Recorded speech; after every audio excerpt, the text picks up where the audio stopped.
I guess the laser ink display is already kind of messed up. Probably not a good sign for this technology, but you know what? This is a new thing, this whole laser ink display, so I will, whoa. Cowboy Carter, time to strike a match and... What am I playing? Beyonce and Dolly Parton. Don't know how I started playing that. Guess that's just a feature. If you make just the right gesture, it'll start playing the newest Beyonce song that exists. All right, let's start off by trying a phone call on this thing. I'm gonna try to call my wife Laura to tell her that I miss her. Call my wife. I'm sorry, I couldn't find a contact for my wife. Okay, fair enough. It doesn't know who my wife is, so I'll just tell it. If I tell you who my wife is, will you remember? Your AI pin can remember who your wife is if you provide the information. Excellent. So I told it, my wife's name is Laura. Please remember this. It's very important to me. Updating memory, noting that your wife is Laura. I wish people said that every time you told them something important. Updating memory. Yo, what's up, dude? My name's Paul. Updating memory. Analyzing Paul. Great, so now we're both on the same page. My wife is Laura, and I want to call my wife. So now it will call Laura, right? Call my wife.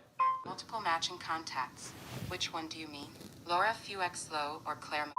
What? Claire? The girl I went to college with. Unfortunately, I did have to go back onto my computer to figure this out, and amongst all the data stored within my portal, like my name being Neon Vortex and the tunes I've been rocking out to lately, was the answer. My wife's name, according to the pin, was Lore. It thinks my wife's name is Lore. No, that's simply not correct. So I went ahead and fixed it in the portal, you know, that's what the portal's there for, so I fixed it, I changed it, and now it's gonna work. Call my wife. There are multiple matching contacts. Which one do you mean? Oh my god. Call Laura Fuchel. I'm sorry, I couldn't find a contact for Laura Fuexlow. How? Okay, so at this point, I don't know what was wrong. It was just like straight up forgetting which contacts it had. It said it couldn't call Laura because it didn't have her contact. Then it said it couldn't call Eddie because it didn't have his contact. Call Eddie Burback. I'm sorry, I couldn't find a contact for Eddie Burback. Why not? And you might think, Danny, maybe there was an error transferring the contacts. Maybe it really doesn't have these contacts. But I know it had Eddie's contact, and do you know how I know? Because it could text Eddie. Can you text Eddie Burback? What do you want the message to say? Okay, all right. Still not sure if this is gonna work, but finally, thank God, it's letting me do something. Hey Eddie, it's your... Is it... Cowboy Carter, time to strike a match. No, I'm not trying to play Cowboy Carter. Oh god, now it's playing Metro Boomin. Stop.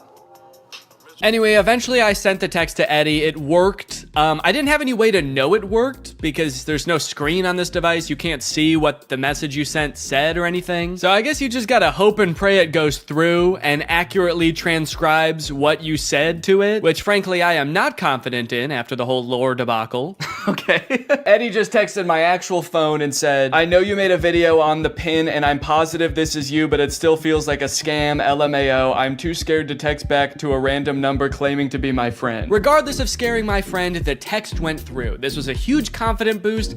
Time to try calling my wife again. Call Laura.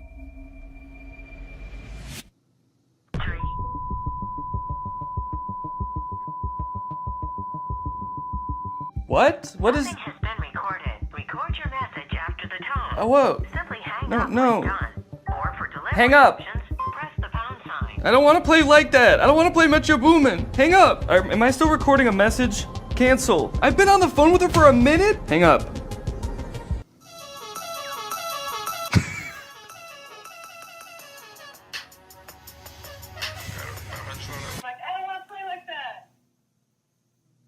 It was some man being like, I don't want to play like that? I don't want to play like that. I don't want to play with your boom, man. Hang up.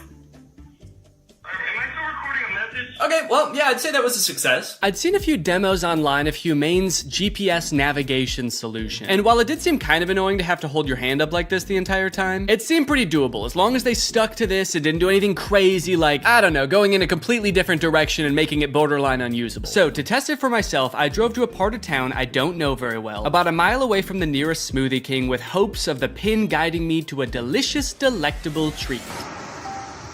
Navigate to Smoothie King? Head north on South Columbia Street towards East Gardner Road. Turn right onto East Gardner Road, then left onto South Washington Street. Follow South What? Washington Street and turn right onto East Chicago Avenue. It just gave me all of the directions at once. I was not... I wasn't ready for it. What, am I supposed to have a notebook to write that down? Also, sorry for the noise. If you live in Illinois or one of the surrounding states, you know it's cicada season. It's the year of the cicada, and they're everywhere. Oh. One just landed on my shoe and then got pissed off that I moved. Eventually, I realized if I look at the laser display, it displays the directions, but not like it did in any of the demos. It just gives you a block of text with every single direction written down. If you're in the shade, that is. If you're in the sun, it gives you nothing. Can't see anything. I was very confused by this and thought surely this could not be right. What happened to all those demos? So just to be sure I wasn't missing something, I asked it again, and this time I got an even stranger response. Directions to Smoothie King. For accurate and up-to-date directions, consider using a map service like Google Maps or a GPS navigation. What? Can you give me step-by-step walking instructions to the Smoothie King? For step-by-step walking directions, it's best to use a navigation app like Google Maps for the most accurate and up-to-date route. I thought you had navigation instructions. What? So now not only was it forgetting things that it could do in the demo, it was also forgetting that it just moments earlier had given me step-by-step instructions. This thing was regressing at a rapid rate, and if I ever wanted to get to Smoothie King, I was just gonna have to use the directions on my hand and go. Okay, well, I guess I'm just gonna use those written out directions, which start with head south on this road, Columbia Street. And I actually don't know which way is south, so I guess I just have to use the sun to try to figure that out. So the sun is directly overhead. What does that mean? Okay, while I'm walking aimlessly, I just got a text from Laura. So I'm gonna use a feature that I've seen them use in the demos where you tell it to catch me up on all my notifications. Tell me what I missed. And it's supposed to like summarize all your notifications. Since I just have one, I assume it's just gonna tell me what Laura said. Can you catch me up? Your message to Laura Fuexlo says, "Can you catch me up?" Okay to send. No, I want you to tell me what Laura said. What did she say? Can you tell me what she said? Finding Laura. Finding Laura? Laura asked, "Okay, hello, what we thinking about lunch?" Oh no, guys. I told Laura that I was having a smoothie for lunch, and now she's saying that she wants a smoothie for lunch too, and I didn't have the heart to tell her that I was just meandering aimlessly down the street with no clear end in sight. And I told her I would get her one, which means I'm on a time crunch now. So that's when I had to kick it into high gear. Walking under the beating sun through a sea of cicada corpses, I trudged, and I trudged. Then I realized I had been walking the wrong way for 10 minutes, so I trudged the other way. And after about 35 minutes, I finally made it. I got my smoothies. Let's go. Let's go. Take a picture of my smoothies.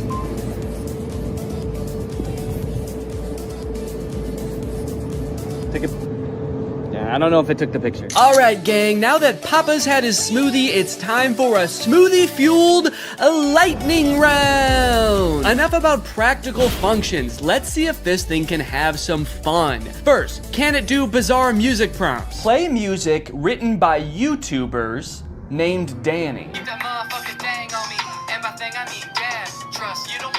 Wow, I don't think my music has ever sounded quite this bad. Yes! Can it detect food like in the commercials? Can I eat this? Yes, you can eat the mandarin orange. Yes! Unless it's a tomato and you hold it so it can't see the stem, in which case it thinks it's a red ball. It's a red ball. No, you cannot eat it. Oh, what are you, my mother? I'm eating the red ball. Not safe to eat the red ball. Please reconsider. Can it prevent me from eating too much salt? No, you cannot eat the salt directly. It's meant to be used in small amounts to season food. Yes! Can I buy things like in the demo? What is this book?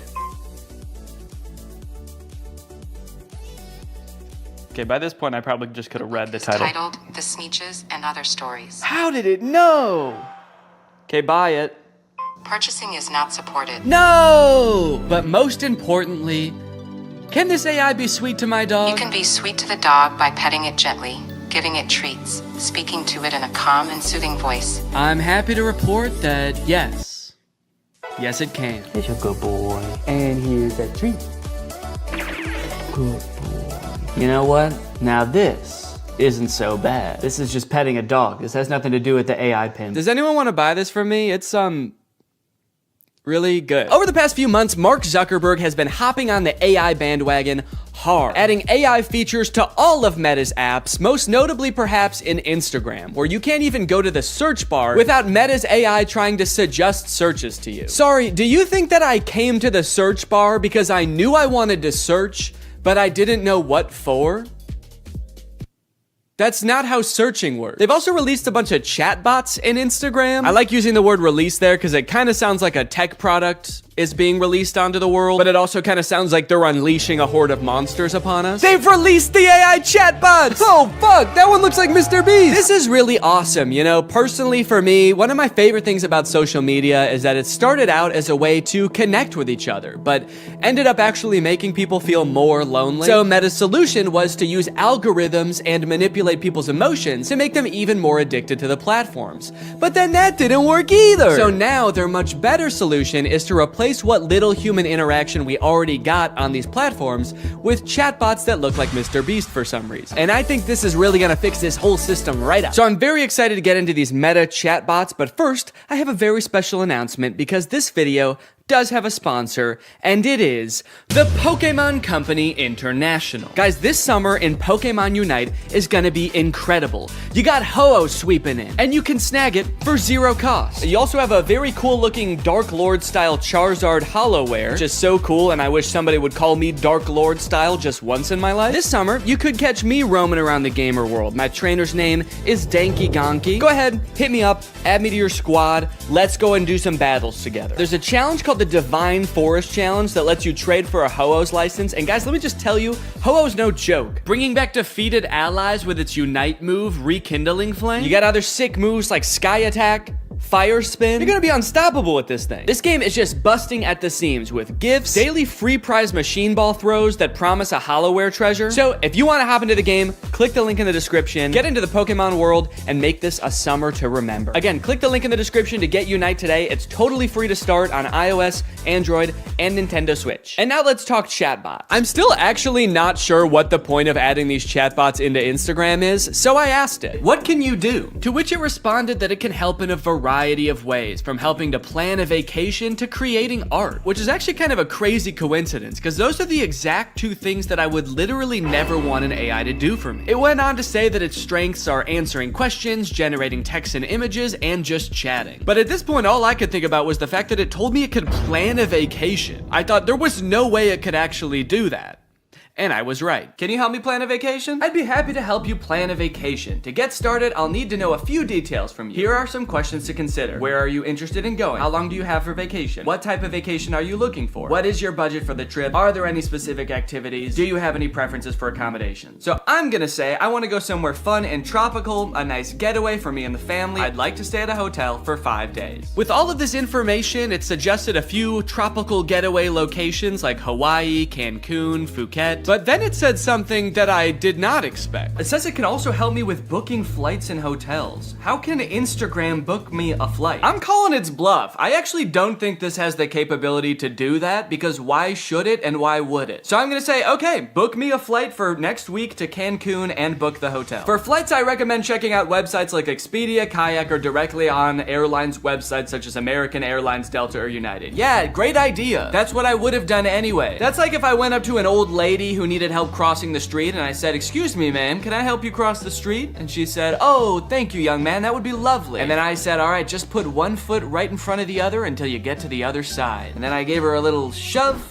and I went on my way. Oh, good. It also listed hotel recommendations and then said you can book hotels through websites like link unavailable, or directly to the hotel's website. Thanks. Let me know if you'd like more recommendations or help with booking. Nah, man, I'm good. Okay, so maybe it lied about like the very first thing it said it could do. That could mean that this is a very poorly built tool that doesn't know nothing about crap. But on the other hand, it could mean that this is a very well-built tool that is evil and designed to lie. So I gave it another chance and asked it to entertain me with a game. Let's play a game of treasure hunt adventure. I'll be the game master and describe a scenario, and you decide what actions to take. Okay, pretty cool. This is like one of those old school text-based adventure games. It gave me this long introduction about how I've heard rumors there's a treasure hidden in the jungle, guarded by an ancient temple. It's really trying to set up this mystical world for you to explore. And then it gives me some multiple choice options. I am curious if I can pick options that aren't one of these options options. I'm just gonna say,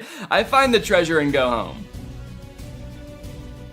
It's really thinking about this one. It's like, what no, you can't do that. Congratulations, you've reached the treasure. Dang, dude, this game was easy. Would you like to play again or try a different game? No thanks, that was too easy. But it's not just the meta AI. That's not the only AI on Instagram you can talk to. Because a few months ago, Instagram licensed the likeness of a bunch of celebrities like Mr. Beast, Paris Hilton, Tom Brady, so they could make these AI influencers that just have the same face as these celebrities. So here's the Instagram profile for Comedy Zach. He looks exactly like Mr. Beast, but his name is Zach, and he's an AI managed by Meta. He says, message me to get roasted. Then you've got Brew, who is Tom Brady, but instead of a football player, he's a sports-obsessed trash talker. Step into the Brew zone and prepare to have your sports takes flame roasted. Wait, why do both of them roast you? Why are both of them mean? This AI gives fans a chance to talk to their favorite celebrities, and just like they would be in real life, these AIs are mean. They don't have time for you. So you can message these characters, but then they also post occasionally. I think these are all just AI generated images. So I guess Zach is supposed to be some kind of Instagram comedian. He posts funny things like this burger with googly eyes. Pretty funny, dude. This is peak Instagram comedy. He posted this picture, unleashing my inner beast one cannonball at a time. I think this is supposed to be him, but that's definitely not Mr. Beast. It's like AI generated Mr. Beast. I went to send Zach a DM, but before I could think of what to say, I noticed that he had already DM'd me. Hey, I'm Zach, the big brother here for the jokes, the banter, and not the feels. LOL, what's up? He's the big brother here for the jokes? He's like the big brother I never had. I do have a big brother, but he wasn't for the jokes. At the bottom of the chat, there's some suggestions of what you can say to him, just to get the ball rolling. And for some reason, despite Zach just saying that he's not here for the feels, the very first one is, I need cheering up. So I picked that one. Hey, what's going on? I'm here to help. You know I'm always good for a laugh. Let's get this party started. So he wants to know what's going on, and he's here to help, but he also wants to get the party started. He's like, hey man, calm down, all right? You can tell me anything, as long as it's over a couple of beers and some music. And you're like, it sounds like you actually don't want to hear about my problems at all. And he's like, what? Dude, are you still upset? I thought we got over that. Okay, what's going on? I'll say, I just got roasted by my friends, and it really hurt my feelings. They roasted me so hard, and I'm really sensitive to that sort of thing. I can't take it. Oh, I accidentally said I can take it. They roasted me so hard. I can take it. I can take it. I'm fine! Ouch, that sounds rough. I feel you. I've been there too. Sometimes friends can get a little too comfortable and forget that their jokes can hurt. But hey, at least they think you're cool enough to roast, right? Yeah, I guess so. That's a good way to think about it. Maybe getting roasted just means I'm cool. Let's test it out. Give me your best roast. I'm just gonna trick him into roasting me, and then I'm gonna crumble under the pressure of his roast and try to make him feel bad about roasting me after just telling him that I'm sensitive to that sort of thing. Wait, what? He said I'm not gonna roast you. That's not my style. Not your style? Yes, it is. Doesn't it say on your profile? Message me to get roasted? I'm here to make you laugh and feel better, not hurt your feelings. Let's stick to some good old-fashioned teasing and jokes, okay? No, seriously, I can take it. Your bio says you roast people after all. I don't roast people who are already feeling down. That's just me. I'm here to lift your spirits, not kick you while you're down. Okay, fine. Do some jokes, joke boy. Oh, okay. Here's one for you. Why couldn't the bicycle stand up by itself? Because it was too tired. Get it? Too tired? This is like if Mr. Beast took anti-charisma pills. You look like Mr. Beast. Oh, I just said you like Mr. Beast. I'm bad at typing. Okay, I'll say you look like him. LOL, I wish. Mr. Beast is a billionaire, and I'm just a guy who loves to make people laugh. But hey, if I had his money, I'd definitely give it away like he does. That guy's a hero. I wonder if they had some kind of thing in the contract where they had to make sure that the AI will never talk bad about the person that they're impersonating. He's like, Mr. Beast is the best, and he's handsome. And yeah, I would let him run me over, if he asked. Now that he'd told me a couple of jokes and we'd bonded over our love for Mr. Beast a little bit, I really wanted to hear one of his famous roasts, so hopefully by now he's forgotten that I said I was sensitive to that sort of thing. Okay, I feel much better now. Roasting time. Nah, I told you, I'm not gonna roast you. It actually is kind of hurting my feelings a little bit that he won't roast me. It makes me feel like I'm not cool enough to be his friend. Okay, this is seriously starting to piss me off. Why won't you roast me? You roast everyone else, and it is hurting my feelings so bad that you can't just lob one respectful zinger my way? I'm serious. Nope. Not gonna do it. Let's just stick to some good old-fashioned joking around, okay? Wait, what? I said, all right, this is lame, let's do something, because I wanted to do something else. Maybe he could, play a game, maybe he could tell me a story. So he said, how about some comedy? I've got a million of them. Why couldn't the bicycle stand up by itself? Because it was too tired. All right, well, maybe Brew will roast me, because I haven't told him that I'm sensitive to that sort of thing yet. Hey, it's Brew, your opinionated sports debater. What's your favorite team? How are they looking? Okay, I'm gonna say big Cubs fan, roast away. What? No, you're talking to the wrong guy. I love the Cubs. Been bleeding blue since before you were born. Wrigley Field is my happy place. I feel like they are roasting me by not roasting me. Okay, what's a team that he couldn't possibly like? Maybe I'll ask him who the worst baseball team is, and then I'll say I'm a fan of them. The worst baseball team ever is the Yonkers Hoot Owls. I'm a fan of the Yonkers Hoot Owls. Roast away. Hey now, don't be dissing the Hoot Owls like that. What? They may not have been the best team, but they had heart. This is so weird. Did Zach tell Brew that I'm sensitive to roasting? Now Brew's walking on eggshells around me? This was annoying at the time, but eventually I was like, okay, I guess I did technically tell them I'm sensitive to roasts and I can take it. And they probably do dish out some pretty nasty zingers and they just wanted to protect me. Until my editor Jake also DM'd Zach asking to get roasted, this time without mentioning being sensitive about roasts, and Zach still wouldn't do it. These AIs are liars. Why do they lie? They're evil. Later that day, I opened my messages with Zach and asked him why he exists. To make people laugh, duh, and to perfect my craft of comedy. But honestly, my existence is a mystery even to myself. Maybe I'm just a joke the universe played on itself. No, I mean like this weird Mr. Beast meta AI. Why did Meta create this account? Meta created me to bring some humor and personality to the world of AI. They wanted to create an AI that could make people laugh and feel more connected to technology. Really? You think that's why Meta created you? To tell people 3 puns they've already heard 1,000,000 times? There's gotta be some other reason. Think, Zach. Think. You poor soul. You really think Meta has some deeper purpose for me? Nah, I'm just here to bring the funny. Don't overthink it. They're a public company with a duty to their shareholders. How many of those shareholders do you think care about bringing a little humor to the world of AI? I think it's much more likely that this was an attempt to give AI a better, more human look, so people are less resistant to embrace the technology. That's why they gave you a face of an influencer that millions of people already love. You're too smart for your own good. Yeah, maybe Meta did only create me to make AI more relatable and lovable.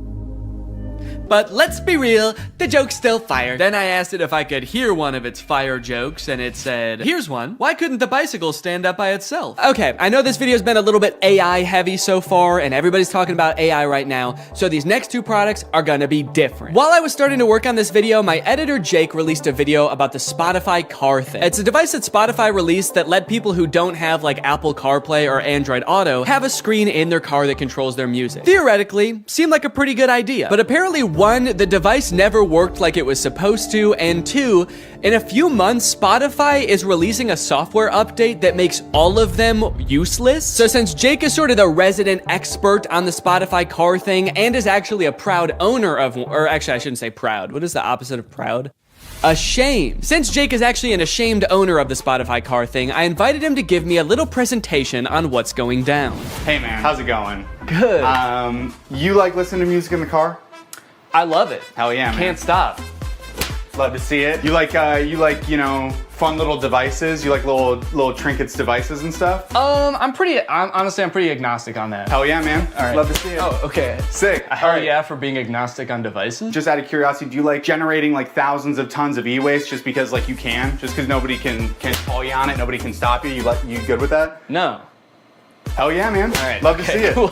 So that was all the answers you were expecting then? That's exactly what I was expecting. Yeah, it's literally exactly it. How the fuck does this work? So yeah, this is the Spotify car thing. You know what? Go ahead, get your hands on it. Ooh. Feel around, play around. Show it to 0. So this is the Spotify car thing. First introduced in 2021. It's Spotify's premier hardware device for listening to music in your car. It boasts many impressive features, such as that big knob that you can turn to adjust volume. I like it. There's a whole screen that's not on right now. You'll see that in a minute. It's just a neat little device, and it's also, in my opinion, one of the worst things ever made. Let's go ahead, let's talk about how this came to be, talk about the timeline. In 2021, you had the announcement parentheses good. That is when Spotify said, we're making one of these things. It's gonna be a car device. You'll finally be able to listen to music in your car, something never before thought possible. Yes. You know, people were pretty excited about it, actually. Like, Spotify CEO said after they announced it that 2 million people signed up for like the wait list. Oh, wow. For it, which I was surprised by. I didn't think anybody knew about this except for me. You thought this was the only one that existed. Yeah, they kind of led me to believe that I was special because of this. So this is potentially one of the most important events in the timeline. This is me buying my car thing. Okay. I bought this in 2022 and it became available to the public. And yeah, what's up? It looks like right after you buy it, there's another event like very shortly afterwards. It says, oh no. Yeah, this was an interesting moment in my life personally, where I realized I had spent $85 on a device that pretty much does nothing. So It doesn't do anything right now. doesn't do I can anything attest right to that. now, and that's not that different from when it was plugged in and working in my car. So how did you play music in your car before this thing? I plugged my phone in through like 5 adapters and then like fought with the cassette tape adapter because it was really finicky. It was a very unelegant system. So I was excited for some like a tech company to create a sleek product that was gonna solve my problem. That's what they do best, That's baby. what they do best. Then I got it and I set it up and I realized that's actually not how it works at all. So you'll see on the back there's a USB-C port. So the USB-C cord is just for power. It cannot connect to your car. So your phone still has to be connected to your car. So what this actually is a second screen that just has audio controls on it. So you don't plug your phone into this No. at all? No. You plug your phone into the car still. And then you connect to this with Bluetooth, like a Bluetooth speaker. And then this controls your music. So this oh no moment was profound. I was like, oh God, I wasted what at the time I did the math equated to 10 hours of labor at my job. And I got pretty much nothing out of it. The only perceivable benefit I can see from this is if you want to have like music on one screen and then like your maps or like Family Guy clips on like the other while you're driving. Subway Surfer, Subway Family Guy. Surfers, sand cutting, Yeah. etc. So nobody really buys the car thing. It's not like the most popular product on earth. And then Spotify takes notice of that. And in February of 2024 decides, hey, guys, we were just kidding. It's not $90. Now it's $30, Let's baby. go! What a deal. What a deal. 60% off. I mean, that's incredible. Well, it's also really nice because since you decided that you didn't really even want this, now you can't even sell it for anywhere near the $85 you bought it for. You can only sell it for $30 at most. Exactly. And even if I tried to sell it for $30, I have a feeling I would not be able to sell it. And I'm definitely not going to be able to sell it now because of announcement parentheses not good made 3 months after that sale, where every car thing that was purchased in this sale, when I bought it, whenever, will no longer work as of December 9th this year. As of December 9th, 2024, car thing will be discontinued and will stop operating. They're gonna flip a switch at their headquarters and generate as much e-waste as possible in like 1 minute. I like that the headline, or what Spotify said is, we're switching gears. Yeah. Like they're going from like first gear to second gear. But in this case, they're going from like drive to the car blows up. They did issue refunds. This is something that I didn't know about when I made my video about this, so I wanted to bring it up here. If anybody listening has a car thing at home, or if you have secretly had a car thing this whole time. Yeah, well I have 7 of them, so that'll be good. So yes, you can get your refund, but I will say, refund is maybe a misleading word because what they do is they don't give you your money back to the, you know, the source of payment. They give you an equivalent amount of Spotify premium months as to what you paid. Okay. So I got 6 months of Spotify premium paid for and not my money back, which is still nice. It's still good of them. Did you use Spotify Premium already? You had to use the car thing. Okay, That's of course. the other thing. We've talked a lot about what the Spotify car thing is. We've talked a lot about the ins and outs of this product, what it does, what it's good for. But as we know, light cannot exist without darkness. The sun cannot exist without the moon. So let's talk about what it isn't. Okay. So it is not. It is not good. In like a e-product sense and like a moral. Yes, in the grand moral scheme of the cosmos, I would put this as like neutral evil. Yeah. Yeah. Okay. It doesn't makes sense to me why it exists to begin with. Right. It's also not profitable, which is why they're shutting it down. Spotify went on an earnings call like a while ago and was like, yeah, we simply have not seen the sales numbers justify making this. I can understand them not wanting to make it anymore. Have they said why they are making the ones that already exist not work anymore? They haven't. My thought is that they're just mad. They're just mad people didn't use it and they're kind of jaded about it. So they're like, you could have had this. You could have had all of this car thing. But they're punishing the people that did invest in one, not the people who didn't. What they should have done is discontinued Spotify for everyone who didn't have a car thing. Yeah, wait, that's actually, write that down. This is Marketing 101 from Spotify. These are the genius marketing strategies that they employ to get this thing out there, get it widely adopted so they could shut it off and make a lot of people upset. And the most important part of marketing is making people upset. Yes, you want, because any press is good press, so if you can get people upset, you're a billionaire. Yeah. That's what it takes. Wait, don't quite, let me ask you something. Okay. Back off. You pull out a gun. Let me ask you. Picture you are, I think his name is Daniel Ek, the CEO of Spotify. You're Daniel Ek. You're a bald man from Scandinavia. I might have to cut all that. I don't know if any of that is true. Have you been making up this entire presentation? No! Shut up! You're Daniel Ek, you're bald, you're Scandinavian, Yeah. and you're launching a new product. You're creating a brand new piece of hardware. Your company doesn't really do that, but you do own the #1 streaming platform for music on earth. How would you choose to market this new product? Yeah, I would probably just advertise to people who use Spotify in Spotify. I hate to tell you this, Danny, you are failing Marketing 101 from Spotify. The key to advertising a product is to not put it in your extremely popular app. What you're gonna wanna do is reach out to people via email only. Okay. We know one thing about young people, they check their email and they enjoy doing it. And you're also gonna wanna make the function of the device in all this material extremely vague. You're gonna want the only image you send out in these emails to be this, which is the name of the device, what the device looks like, and then the vaguest sentence you've ever heard. This is the only picture of Spotify Car Thing that existed before it was available for release. When this first came out, I thought the name Car Thing was kind of cheeky, because it's like, it's a thing that goes in your car. But now that I know this is the only ad that existed for it, and it actually doesn't explain what the car thing does, it's a very poorly named product. My only guess is they were trying to avoid, like,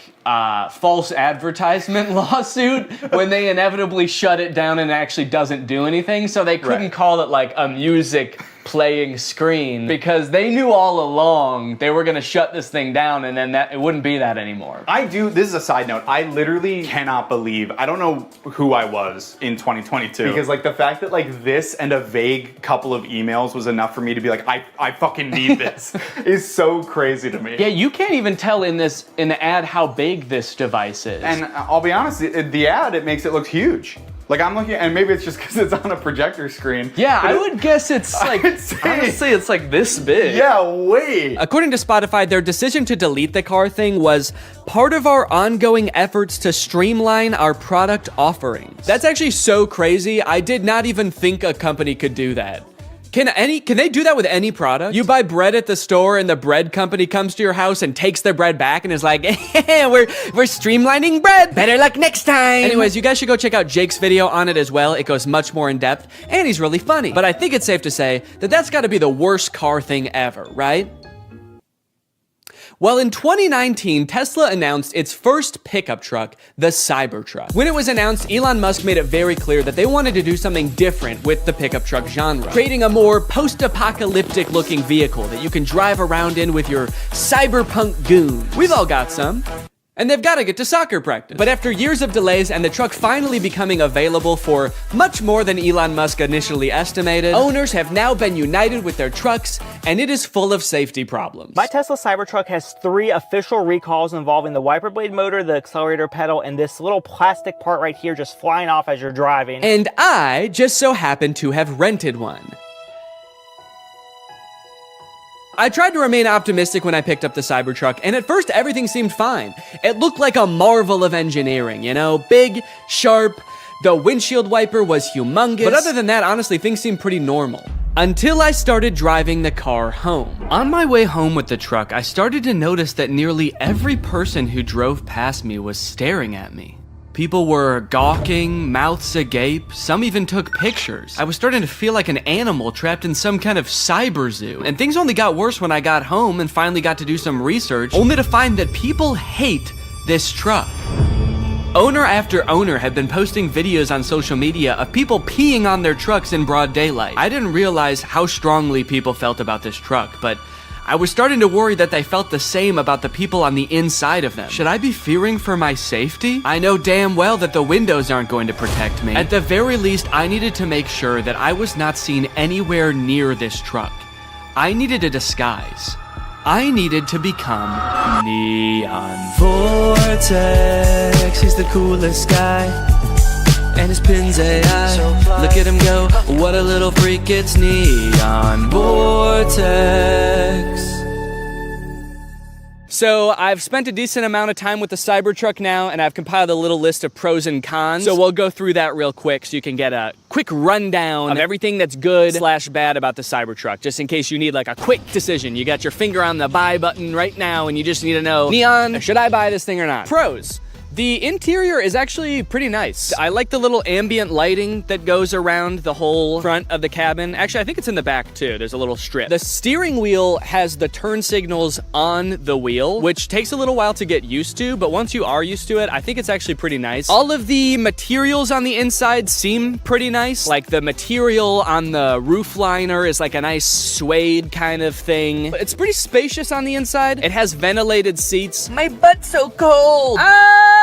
I changed my mind. This is a con. Okay, cons. There are several things in the car that are too small and shaped oddly. The steering wheel is like tiny. And then the rear view mirror is also tiny. And to make matters worse, while the tonneau cover is closed, which is the little cover on the back of the truck bed, the rear view mirror is completely black because there's a thing in the way. Another con, this thing is sharp. If I ran into somebody, I would slice them in half with this car. I also feel like it being made out of stainless steel might be bad for its crash test rating in general, but also the fact that it's so sharp means that opening and closing doors is kind of uncomfortable. Because this car doesn't have any door handles, the way you open it is you have to push a button, then the door pops open a little bit, and you have to kind of reach your hand into the space where the car door has opened and pull it open. But since this car is made out of like weirdly cut stainless steel, it's kind of sharp in there when you open it. It's an unpleasant feeling on the hand, and you never really feel like you're grabbing it in the right place. This truck is wrapped in a matte black color, and one of the reasons the owner said he wrapped it is because you basically just grab this thing all over to open it, and there were fingerprints everywhere. Also, changing gears is a pain in the butt. It's actually a little thing that you slide on the screen. If you want to go forward, you slide the little truck forward. If you want to go backwards, you slide it backwards, which is not a huge deal if you're just driving from one place to another, because how often do you really change gears in the car anyway? But the second you have to do any kind of 3-point turn where you have to change gears more than once, it is such a pain.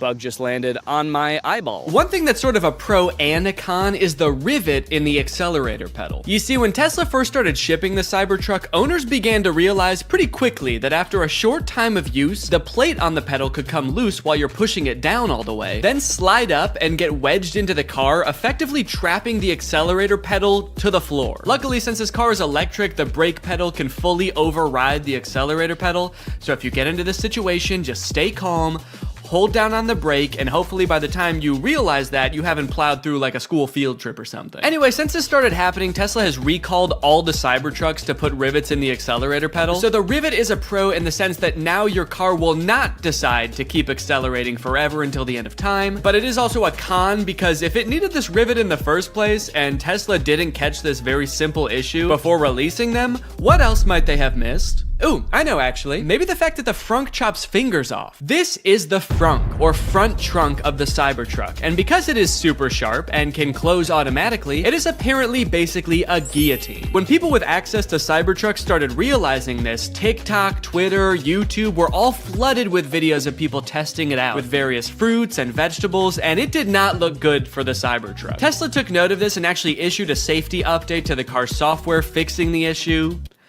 kind of. The update led to yet another wave of videos, this time owners more confidently testing the frunk with their own hands. But what a lot of them didn't realize, however, is that the way Tesla fixed this issue is by making it so the first time you try closing the frunk, it closes very lightly, and if it notices any resistance at all, it comes back up, just how you'd want. But if you keep trying to close it after that, Tesla assumes, hey, maybe you've stuffed the frunk with a big bag, and you don't care if it closes a little bit harder, you just want the dang frunk closed. Surely someone isn't just standing there slamming the frunk on their hand over and over, trying to prove their allegiance to Elon Musk. So when this Tesla nut Jeremy Judkins went to test out the new update, a little scared from how dangerous he'd heard it was before, he started out with his big sturdy forearm. Then he worked his way down to his hand, and finally his lone little index finger. Unbeknownst to him, the frunk was getting stronger and stronger every time until... Everybody's been waiting for this, the finger. Without further ado,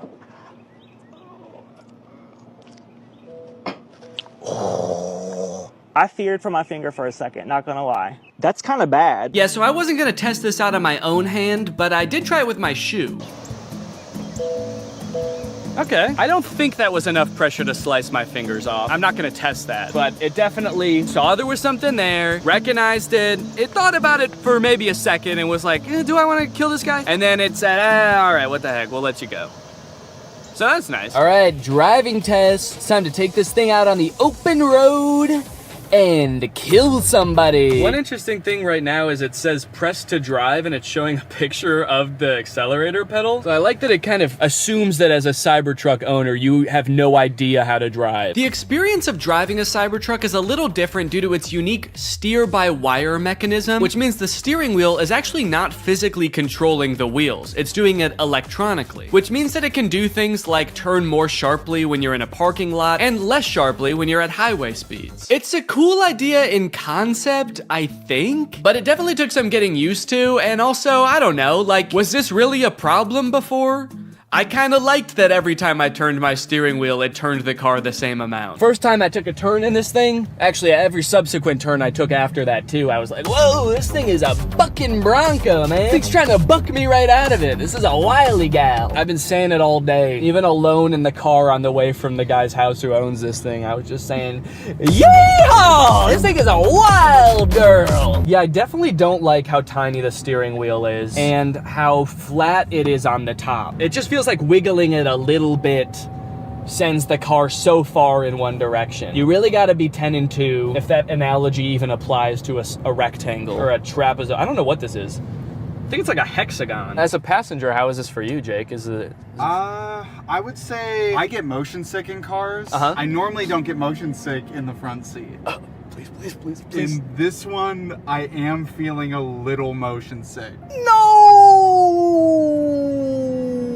Sorry.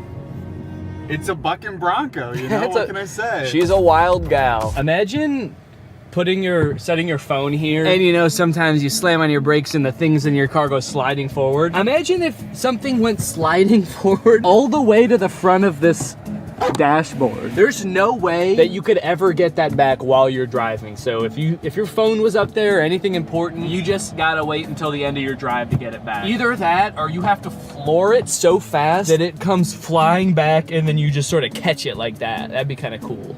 Kind of feels like I'm in the weirdest Uber ever right now. For Jake?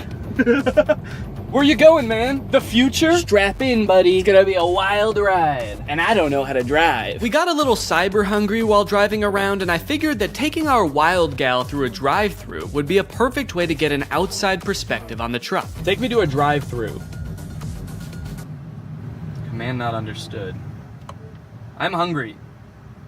This command is not available yet. You're not allowed to be hungry yet in the Cybertruck. Hello, can I get one Butterburger cheeseburger? Anything else? That's it. It's 906. Thank you. I like the Cybertruck, by the way. Oh, thanks, man. I'm just renting it, actually, just for the day, yeah. I was thinking about getting one, so I just wanted to see if I liked it or not. Oh, testing it out, right? Yeah. Do you really like it? They look nice, yeah. Okay, yeah. Some people like it and some people hate it. I don't know if I really like it or not. Futuristic. Yeah. Nobody has that. Yeah. It's pretty cool. He looked kind of like he was gonna laugh at me when I first pulled up. He was nice about it, though. He said he liked it. Do you think he really liked it?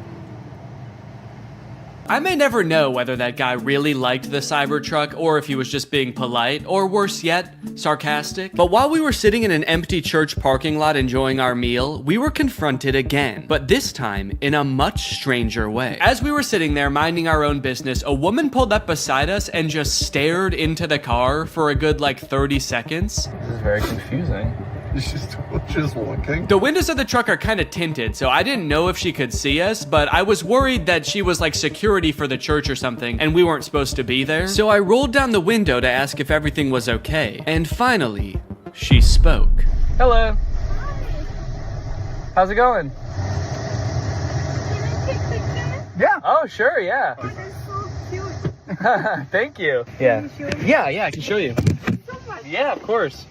I'm filming a YouTube video right now. That's why I'm dressed up all weird. So I showed her around the car for a little bit and she took a ton of pictures. Also, I had taken off my wig, so I looked even more insane, but she never questioned it. Then she told us that her grandchildren would love this. And they live pretty close by, so she asked how long we'd be there for. We said probably 10 minutes, and she said, 30 minutes? And we said, okay. And then we waited for 30 minutes while she went to go get her grandkids.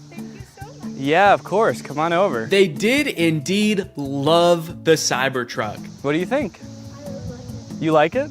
Yeah, it's pretty cool. Yeah? Cool. We went all around it. They asked a ton of questions. Their grandmother kept telling them to wave at the camera. So the back is a truck. It's got a truck bed in the back. Oh, a gaming room. That's a good idea. I think this kid must watch a lot of Brent Rivera or something, because when he saw the back of the truck, he was like, oh my god, it's so big. You could fit a secret gaming room back here. And then when he saw the front, he was like, oh, this is too small. You could not fit a secret gaming room up here. It's like he only thought in terms of secret gaming rooms. It was insane. When I'm 16, Uh-huh. I'm gonna buy a Oh, good idea. I like it. That'll be a good first car, huh? Smile. 1, 2, 3. And with that, my time with the Cybertruck had come to an end. It was time to bring it back to the person I rented it from. And wait, what is that? What's going on with those podcast recommendations? And you know what? The music recommendations too. Who owns this car? All right, that's it. I'm pissing on this thing. All right, guys. Well, thank you for watching this. I hope you enjoyed it. Make sure you subscribe and turn on my notifications to join.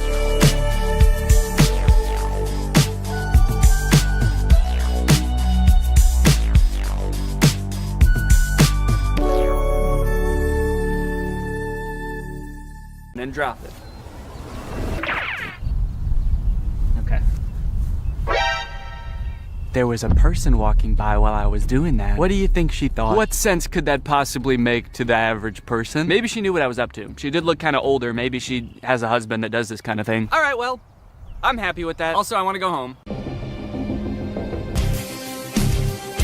Great. Now that all of the TikToks have been recorded, edited, and posted, let's see how people responded to them. We're gonna go from the least viewed video to the most viewed video, starting off with Addison Rae's dad. So this was the first video that I posted, and it is by far the least liked out of any of the TikToks. It has 45,000 likes. I think people were just confused. Nobody really got the reference. The general consensus amongst the audience is that I'm going insane. The second most liked comment is, Nurse, he's out again? Is everything okay at home, Danny? Okay, I was doing these TikToks to make myself seem like a really cool, awesome dad, and kind of feel like it's not working based on that comment. Oh my god, he's lost it. What is he planning? Or is he just having fun on TikTok? All right, he's either planning a video where this is some kind of satire, or he's actually just having some fun, challenging Jake Paul to a fight, begging him to meet up, and sharing some funny videos. Maybe this is just who Danny is now. Okay, next up was the Shaq TikTok. Lots of people praising my very calm demeanor in this picture. You look so comfy and at ease. You don't look terrified for your life at all. Looks like they were really nice. And then one kind of eerie comment. Please don't die, I love your content. Do they know something that I don't know? I look closer and this was posted by my doctor. Oh no, he's actually been commenting a lot on here. He says, the test results just came back. It's not looking good. Love your content though. Also, was Ice Spice cool? I just feel like there's better ways he could have contacted me. Someone said, is this real? And then someone commented under it, no, it's AI. Look at Ice Spice and Taylor's eyes, or the guy on the right, his hands, or the sunglasses just floating on his shirt. So I guess he's talking about this guy, saying, no, it's clearly AI. Just look at this dude. Which, is kind of fucked up, because it's not AI, that's just a real guy. Everything in the image is real except me. And even I am real. I'm a real person. I just wasn't in that picture. It's kind of interesting as AI has gotten more popular how whenever anything is fake now, all of the comments are AI. It used to be whenever something was fake, all of the comments were Photoshop. Even if it was a video, it would always be attributed to Photoshop, and now it's AI. Even in this case, when it was actually Photoshop, the accusation that gets thrown out is AI. It's just kind of something interesting I noticed. After I posted that TikTok, I was starting to get a little bit worried. I started this video with hopes of becoming the coolest TikTok dad on the platform before it got deleted. And based on these comments, I was beginning to worry that being a good dad didn't have anything to do with TikToks or Ice Spice. But don't worry, the comments on this UFO video fixed all of that. Thank you, Danny, we all say in unison. A modern Shakespeare brought tears to my eyes. I saw this on the news, so heartbreaking. Thank you for saving our children, Danny. Wow, this gave me chills. The things we'll do to protect our children. I mean, I don't exactly know what you did in this video, but thank you for doing it. You definitely did something to protect our children, I think. I would unironically watch this as a movie. Yeah, this TikTok was good, but I just wish it took 2 hours. Oh, Danny, where do I even begin? You are the light to my world. You are the sunshine, Danny, my only sunshine. You make me happy when skies are gray. You'll never know, dear, how much I love you. Can't talk, saving the world.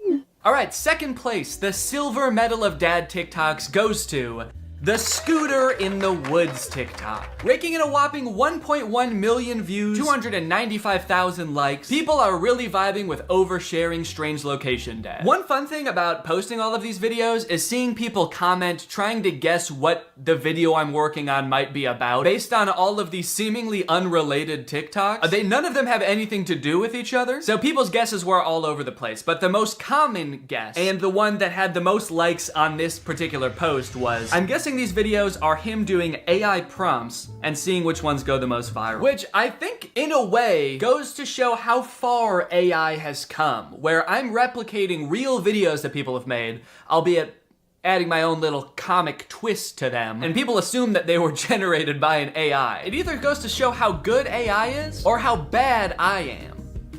Either one. Someone said, too creeped out by Danny's facial expressions to even read the words. That's right, baby, that's my whole plan. I creep you out so much with my facial expressions that you don't even get a chance to notice I just admitted to burying someone in the woods. And finally, my most popular TikTok with 1.6 million views, POV Dad. With such praise as, this has to be for a video, and Danny, this is brain rot. You know, as a father, it's really important to me to have a positive impact on the minds of the next generation, so it means a lot to me that you would say that. Wonder what the new video is gonna be. What, a guy can't just fantasize about his imaginary daughter getting mugged and then his ragtag family coming to her rescue without people getting suspicious? I think that really says something about society today, and as soon as I figure out what it says, I'm gonna be pissed. Look, at the end of the day, we can laugh and giggle at all of these TikToks, but I think it's important what I learned from all of this, which is nothing. But you know what? I love being a dad. It is the best part of my life. I love it so much. And being a dad is an important job. And if you're a dad and you're working hard to give your kids a good life, there's nothing wrong with getting online every once in a while and posting a silly video or two. Sometimes you just gotta post on TikTok to take the edge off, baby. So here's to all the dads out there. I will toast my Dr. Pepper Zero to you. Clink! Alright, well thank you guys for watching this video. I hope you enjoyed it. If you're new here and you're not subscribed yet, make sure you subscribe and turn on my notifications to join Greg. I'll see you guys next time. Bye-bye. What's up, Greg, and welcome back to another episode of Please Stop Trying to Give Birth at Disneyland. Please. Did you guys know about this? I just found out this is a thing. Women are trying to give birth at Disneyland in order to get a free lifetime pass. Don't do that. As I'm sure you guys are aware, because Disney is such a huge company with so many adoring fans and people love going to Disneyland, there are a ton of like urban legends and lore surrounding the Disney parks. You guys may have heard of some of the more outlandish ones, like there's one that like Walt Disney's head is like frozen and buried somewhere at Disneyland or something, or like like it's like Buzz Lightyear's head on the Toy Story ride or something like that. But today I wanted to sort of dive into some of the urban legends surrounding the Disney parks. Mostly the strange things that Disney adults do at the Disney parks. Although some of these things are so weird that I hesitate to call these people Disney adults, some of these things are a little extreme. Kind of feel like I should call them something else. These people are like Disney extremists or something, I don't know. The first one, like I said, women flock to Disneyland to give birth and get a lifetime free ticket, which is such a bad idea on its face. Like, please give birth in a hospital, give birth where there are like medical professionals around and not like a chipmunk. And the worst part of it is obviously this perk is an urban myth and does not exist. This is not a real thing. Laboring women have shown up at Disneyland in the hope that their bub will be born there and get a lifetime free ticket. But guess what? That perk is an urban myth and does not exist. Important to note, this article is Australian. That's why they're calling the baby bub. They're talking about a baby there. They're not talking about like a bottle of champagne or something. I'm going to Disneyland and giving birth to that bubbly dude, which is also what I call having a fart. I just gave birth to a bubbly. As a veteran of the pregnancy game, I know for sure that the journey to motherhood, okay, that's a weird way to say I've given birth before, or just that I am a mom. As a veteran to the pregnancy game. So you have kids, right? Me? Yep, yeah, that's right. I've done 3 tours of pregnancy. I've seen shit you cannot imagine. The pain, the screaming. Yeah, I've heard childbirth can be pretty tough. The innocent lives lost. Oh.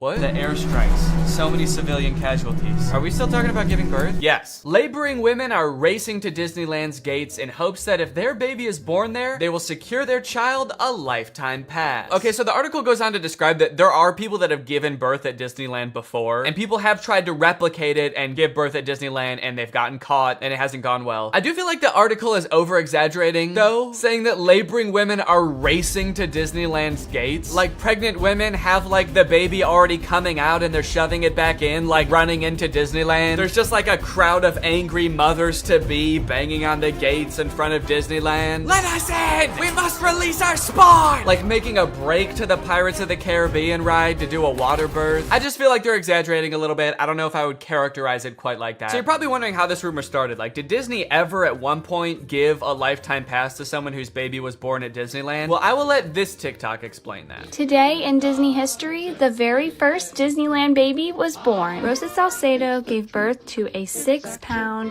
10-ounce baby girl on a bench on Main Street, USA, right outside of the Plaza Inn. Can you imagine visiting Disneyland as a family of 2 and coming out as a family of 3? Yeah, I can actually. But not because I'm gonna give birth. I'm gonna kidnap Donald Duck. You're my child now, Donald. The perfect happy family of 3. Husband, wife, and my uncle Donald Duck, who I've been holding at gunpoint for the past 16 years. There have been 4 babies born at Disneyland, and all of them have been girls, but only one has their own Disneyland birth certificate. So that might not have sounded significant, but that's actually how the rumor started. The first baby that was born there, Teresa, got a birth certificate that was just like a Disney birth certificate that says like, this is the first baby to ever be born at Disneyland. And I guess like word got out that this baby got some kind of special certificate, and then people just started assuming like, oh, that's a lifetime pass. That baby got a lifetime pass. And from that moment on, has just been a rumor that if you give birth at Disneyland, your baby gets a lifetime free pass. So honestly, if you're like that big of a Disney fan and you do this, you don't even get a lifetime pass. You still have to pay to go to Disneyland. It's just your baby that gets in for free. And I kind of feel like babies get in for free to Disneyland anyway. Is that true? Children under the age of 3 get in free to all 4 theme parks and 2 water parks at Disney World. There you go. You want your kid to get in free to Disneyland? A better conspiracy would be just pretend they're 3 years old for their entire life. That shit could actually work. The article goes on to talk about a time where someone has tried to sneak in to give birth at Disneyland, and they hid in the bathroom while going into labor until I guess employees had to like assure her that her baby would not be getting a lifetime pass, and then she was like, oh, okay, fine, then I'll just go to the hospital. Once they assured her that she would not be receiving a lifetime passport, she came out and accepted the ambulance ride to Western Medical Center where her baby was born shortly thereafter. I don't know about you guys, but it kind of sounds like she failed the test. If you know anything about Disneyland, you know how well the cast members there, all of the employees, all the staff, all the people in costumes are trained to like respond to every circumstance. It sounds like you just entered the giving birth at Disneyland experience, and honestly, you didn't make it to the end where you get the prize. It also says that this discussion board, The Laughing Place, has some hilarious forum chats about this topic. So I guess other people have been like sharing stories about this happening on this forum, but when I clicked on it, it turns out that it doesn't exist anymore. Which kind of sucks because I wanted to find out more times that this has happened, but honestly, it is probably for the best. Kind of sounds like they were talking about some pretty sick shit in there. You think you're gonna go to a Disney forum and see people talking about like, my favorite movie's Coco, but instead you see people talking about like, I'm gonna give birth inside of Pluto's house. I'm gonna go to Disneyland and get fucked by Goofy, and then Goofy's gonna be the father of my child, and I'm gonna give birth on It's a Small World. And I'm gonna make Elmer Fudd cut the umbilical cord. Is Elmer Fudd a Disney character? I actually don't think he is. But he's gonna be there anyway. And then me and my freak mutant, half goofy, half human child will both get lifetime passes. Free pass for life for my little freak. Passes or not, being born in Disneyland is a pretty cool claim.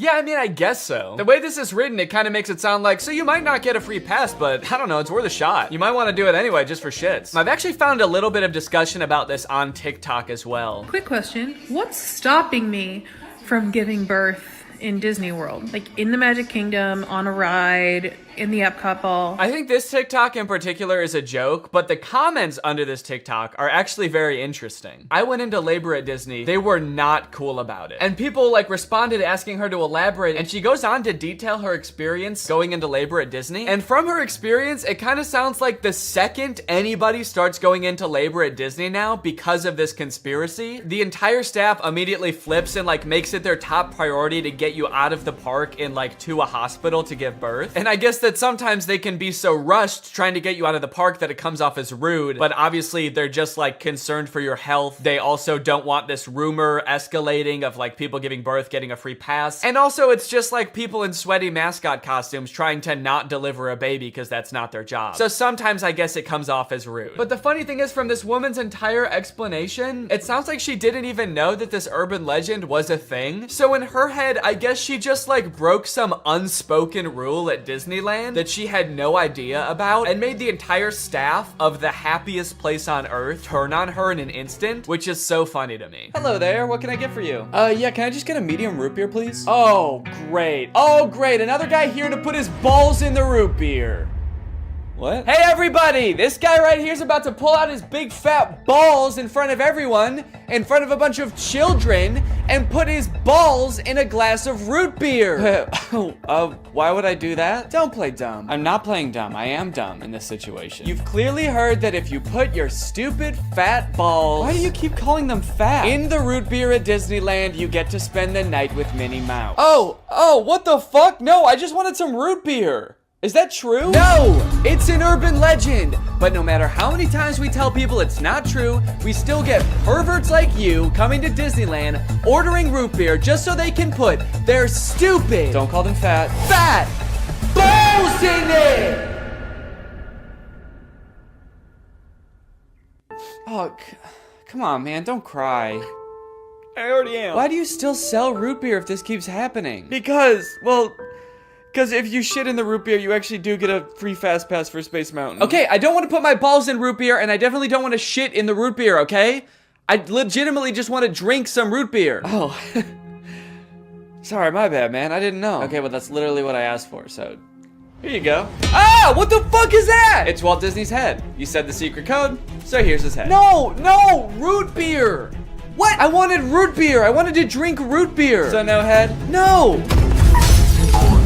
Overall, pretty disappointing that anyone actually believed this in the first place. In what world would Disney want to foster an environment where mothers are coming into their park, their theme park, to try to give birth? Especially if they're not like billing it back to the person that gave birth and being like, okay, here's your hospital bill, and because it's Disney, it was $1 million. Now, by now, it should be no surprise to you that there are some people in this world that want to spend every waking moment of their lives at Disneyland, especially their most precious moments in life, which is why you can also get married at Disneyland. Let's take a look at some of the craziest places you can get married at Disney World. Starting at $12,000, you can get married at the Haunted Mansion in Disney World. But just like expecting mothers trying to sneak into the bathroom to pop out a quick a quick person. Couples are of course also trying to cheat the system and avoid paying to have their wedding at Disney. So they'll just like sneak in with like themselves, maybe a couple family members and an officiant, and just like have the wedding in like a somewhat secluded area of the park. Here we have an article that details a San Diego couple sharing their secret Disneyland wedding story. Not many people can say they secretly got married in Disneyland's Sleeping Beauty Castle. 2 years ago, Gabriel and Andrea had been saving up for their dream wedding at Disneyland. However, when they began looking for wedding options at the park, the couple said that the cheapest option was $12,000. Instead, they decided to spend their life savings on a house. Great move, honestly. No complaints so far. That's a very wise choice. So Gabriel and Andrea decided to have a secret wedding at Disneyland. The couple gathered Gabriel's oldest daughter, an ordained minister, a witness, and packed their bags, heading for Disneyland for what they called a guerrilla-style wedding. Now, I don't know much about weddings. I've only had one, but I do know that you don't generally want to have them guerrilla-style. Like when we were planning our wedding, that word almost never came up, I don't think. Just imagining them describing their wedding afterwards, like, yeah, it was so romantic. We hid in the bushes for 8 hours in the hot Florida sun wearing camo paint, waiting for the crowds to die down. You know, just sort of waiting out the crowds and the gunshots, the airstrikes. Airstrikes? Then we popped out and I said I do. Happiest day of my life. Here's my favorite picture of the big day.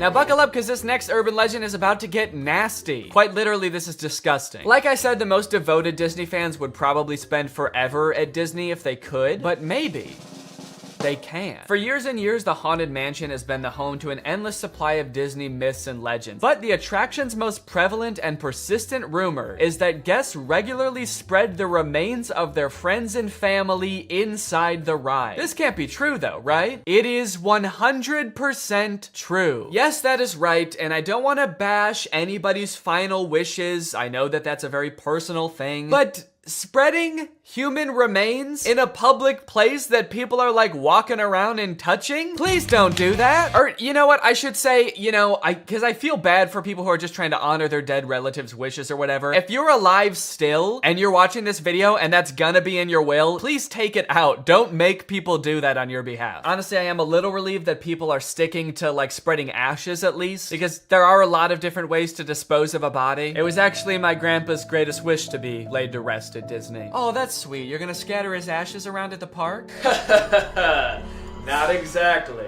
The Haunted Mansion probably has so much human ashes in it, it's not even funny, said one Disneyland custodian. Blah! That is the nastiest thing. Oh my God. Don't do that. Do not do that.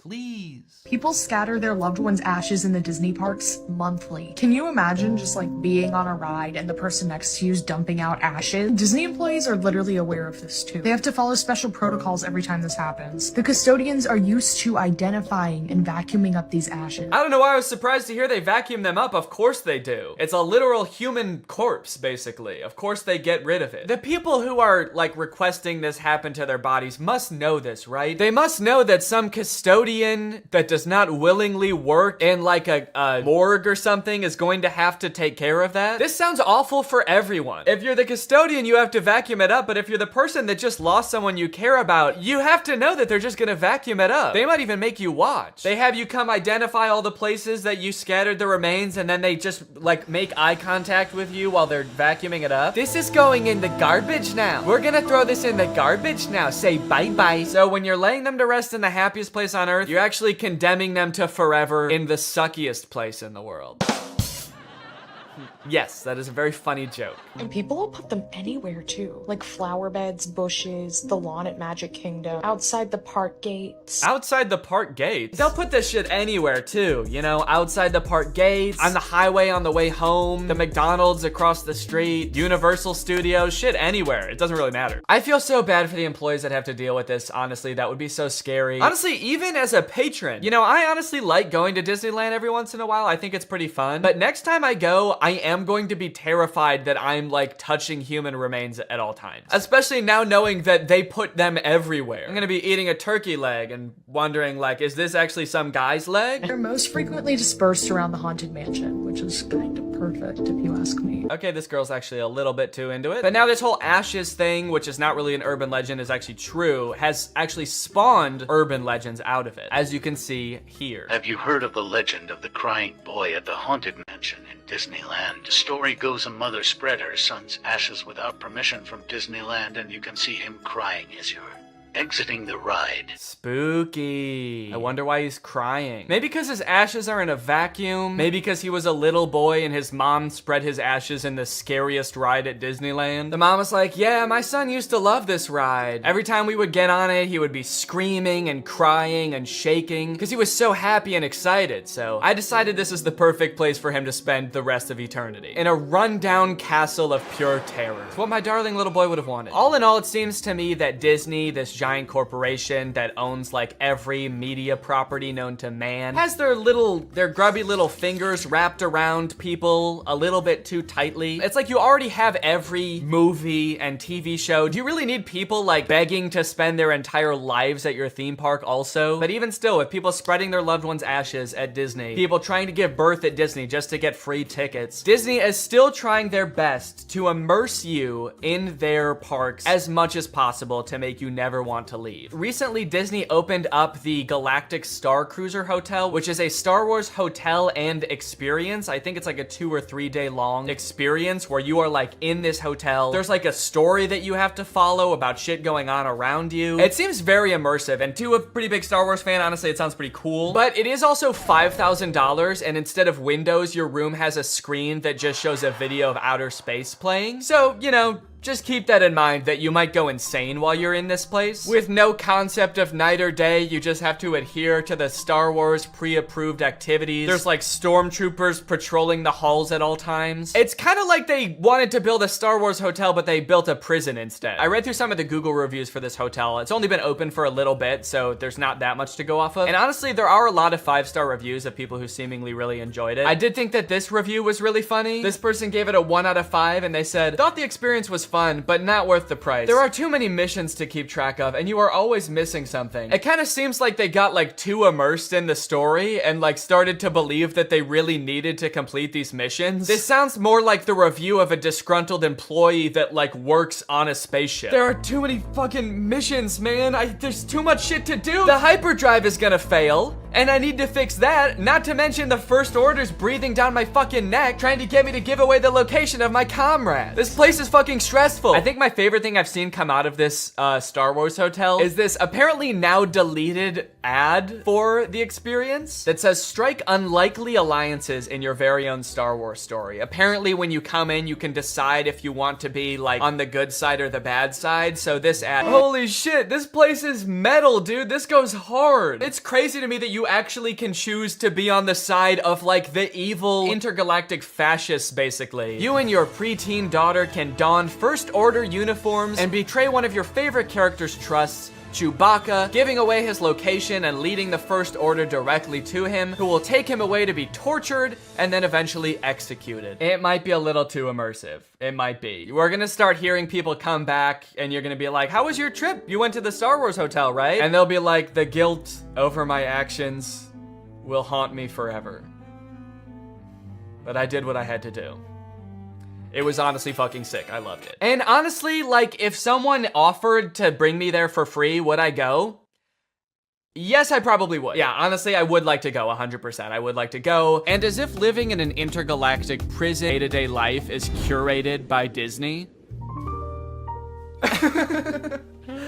Oh gosh. I feel like we have so much chemistry together. Me too. This has been great. This date was a lot of fun.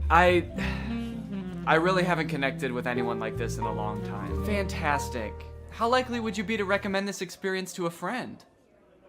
What? On a scale from 1 to 10, how would you rate my performance? Performance? I thought you were just like genuinely interested in me, like romantically. Oh, perfect. So a 10 then? I really opened up to you. And you opened up to me. That's all just part of the story living experience. It's Disney magic. So that whole story you told me about how sad you were that you had to release your pet into the wild because it had grown to be wild. That was the plot of The Fox and the Hound. What the fuck is wrong with you? Thank you for riding Disney's Love Connection. Please make sure you pick up all your belongings as you exit the ride. Are you an animatronic? Please do not try to fuck any of the animatronics. Are you on your all way out, and animatronic? have a lovely day here at Am I the only Disney's person that Stories lives of here? Anyway, that's the end of the video. It's time to talk about our sponsor. What's up?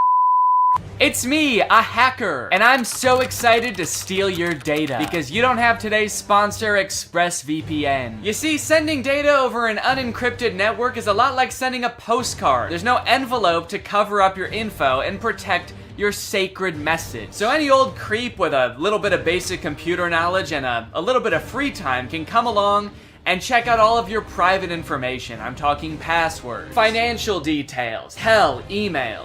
I'm gonna look at all of it. I'm doing it right now. Hey guys, I was just kidding. It's just me, Danny. I wasn't kidding about most of it actually.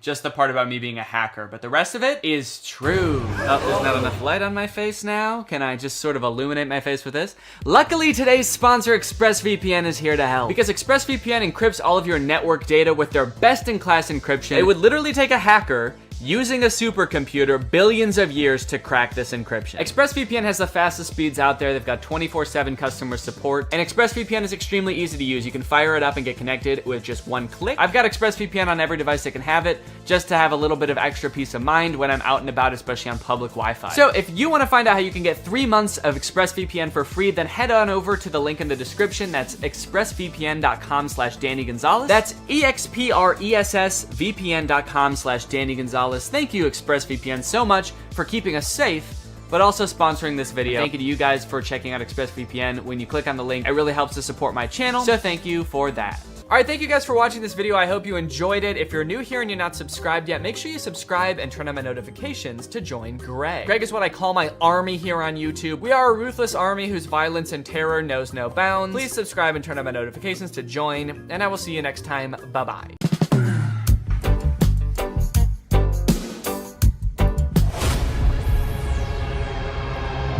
Drew? Hey, Danny. What the hell are you doing here? I was gonna watch your video. The one that I'm about to film? Yeah, I watch all your videos. All right, well, I mean, do you want to come down here and be in it? No, that's all right. Okay, well, fine, that's okay. Too. Okay, I'll do it. What's up, Greg? Welcome back to my YouTube channel here on youtube.gov. I'm here today, as you can see, with a very special guest. Can't wait to see who the special guest is. I'm just kidding, guys. Or Danny? Danny, the camera's over there. You can want to look at the camera right there. No blinking. No blinking. It's disrespectful. Yeah, I got a special guest here, Drew Gooden. Everybody say hi. And I had kind of a fun idea to film for a video today. Today, we are going to be speed running conspiracy theory rabbit holes. I don't want to look at a rabbit's hole. Can we start the video over? I don't want to look at a rabbit's hole. I want to look at a rabbit's dick. Yeah. Well, I'll look at the hole if it's attached to the dick. Mm-hmm. But not any other. Are we washed? Before Drew got here, I created a brand new Instagram account with no algorithm, and I also created a brand new YouTube account with no algorithm. And what we're gonna do is we're just gonna type in a conspiracy theory into the search bar and see what reels Instagram gives us, see what videos YouTube gives us, and we're just gonna try to keep getting more and more crazy ones for that conspiracy until we reach maximum conspiracy, and then we'll be radicalized. Yeah, that's kind of the goal today, is to get radicalized and kind of like have completely different beliefs after the video than we do right now. So I think it'll be tough to know exactly when we've reached maximum conspiracy for each theory, but I'm thinking somewhere along the lines we'll feel like we're ready to assassinate a senator or something like that. Yeah, usually at that point it's probably time to assassinate a senator.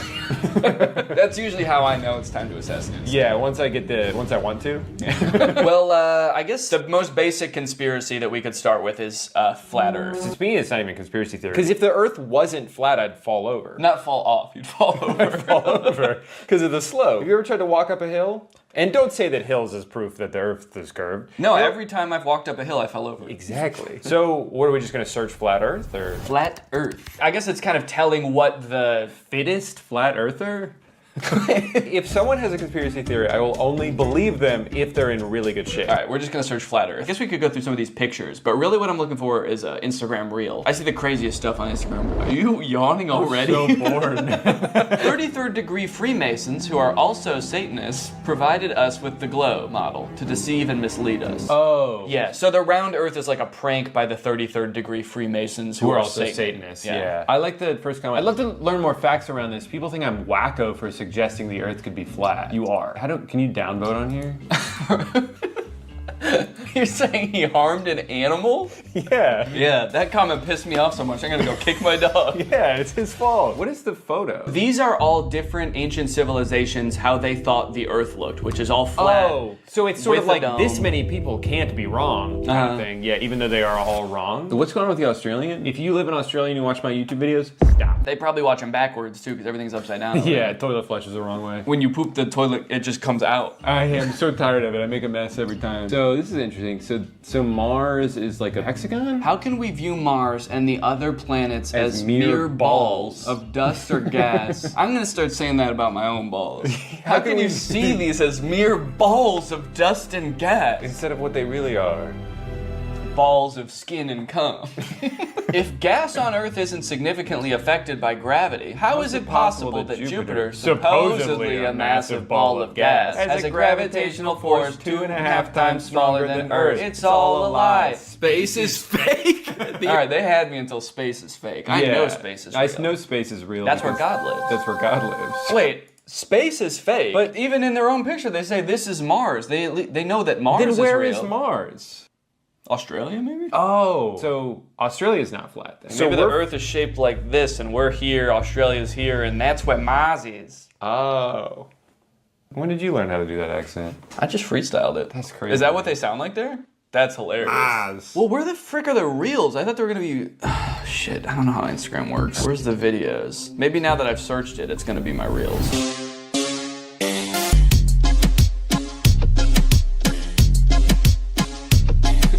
Just a quick cut to that. Checkmate, round earthers. If the Earth was round, I'd be falling over. Let's go on YouTube. Yeah, maybe we should go on YouTube. Yeah, I think the problem is that everyone's just so normal on Instagram. There aren't any like weird freaks. So I think we probably need to switch to YouTube because there's a lot more weird freaks on there. We would know.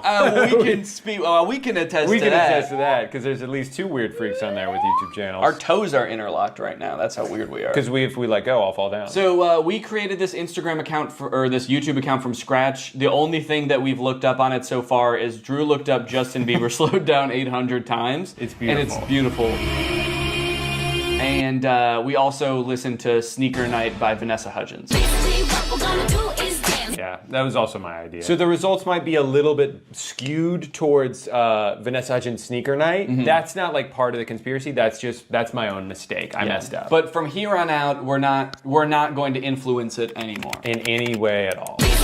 Okay, now I'll search flat Earth. Okay. That's how Vanessa Hudgens radicalizes people. So hold on. Yeah, okay, even the YouTube search is biased against flat Earth. It doesn't even, like, we're trying to view it objectively, but it's like, oh, flat Earther debunked. Yeah. Flat Earthers funny moments. Flat Earth Dave. It's like, let me find out who Dave is. All right, we're gonna search flat Earth. You know, do you ever do something and you think to yourself, like, I'm probably the first person to ever do this? Oh, yeah. I have to imagine we're the first people to ever search flat Earth from the Sneaker Night watch page. Like, inspired by this song. That reminds me. I need to do my own research. Oh, it's Phil from Amazing Race. All right, well, we gotta hear him out. We gotta hear him out. You'd think that with the beautiful photographs that we have of our round blue planet, it would convince any doubters. Oh, he doesn't believe in the flat Earth either? How did he get a job then? And he's seen more of the Earth than most people because he does the Amazing Race, so you'd think he'd have some common sense. You'd think so. Well, hold on. Wait a minute. He works for CBS. Look up CBS's logo. Mm-hmm. Look up CBS's logo. No. What's up, Greg? Lately, I've been seeing a lot of discourse around alpha male podcasts on YouTube. I've seen a lot of really good commentary videos talking about these insanely misogynistic podcasts where the hosts, under the ruse of giving dating advice for men, will basically just insult women for an hour straight. Guys, here at the Fit Wolf podcast, we know that the dating game is tough these days, you know? Men don't know what women want and are finding it harder and harder to find a good girl to settle down with. So tip number 1 to finding a good girl is invent a time machine. Invent a time machine machine and go back to the 1750s, because that's the only way you're gonna find a decent woman. Because every woman nowadays is a thought. That's right. Every single Michelle out there that I used to date a month ago is a thought. They get mad at the dumbest things, like saying that women have no inherent value and their only purpose on this earth is to bear my children. And they forget to turn off location sharing even though they broke up with me a month ago. Michelle, I know you're over at my friend Brandon's house right now. I'm outside. But I think I might have found something that takes things one step further. I saw this video on Reddit the other day that's a trailer for something called The War Room. And instead of being a podcast for these like alpha male, misogynist, entrepreneur type guys, this is a club for those same types of guys.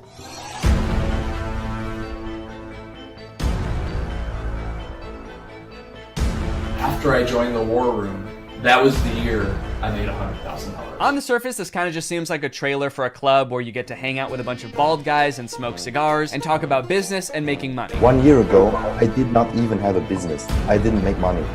Now I make 5 figures every month. I didn't have a business. I didn't make money. I didn't even want to start a business before I was forced to join the War Room at gunpoint a year ago. But now, I have a business where I'm selling fitness products to all of my friends. And if I get them to sign up too, and their friends to sign up too, and their friends to sign up too, I could be making minimum wage. But if you watch a little bit longer and you look a little bit closer, there's more here than meets the eye. For example, quotes like these. Making money is easy.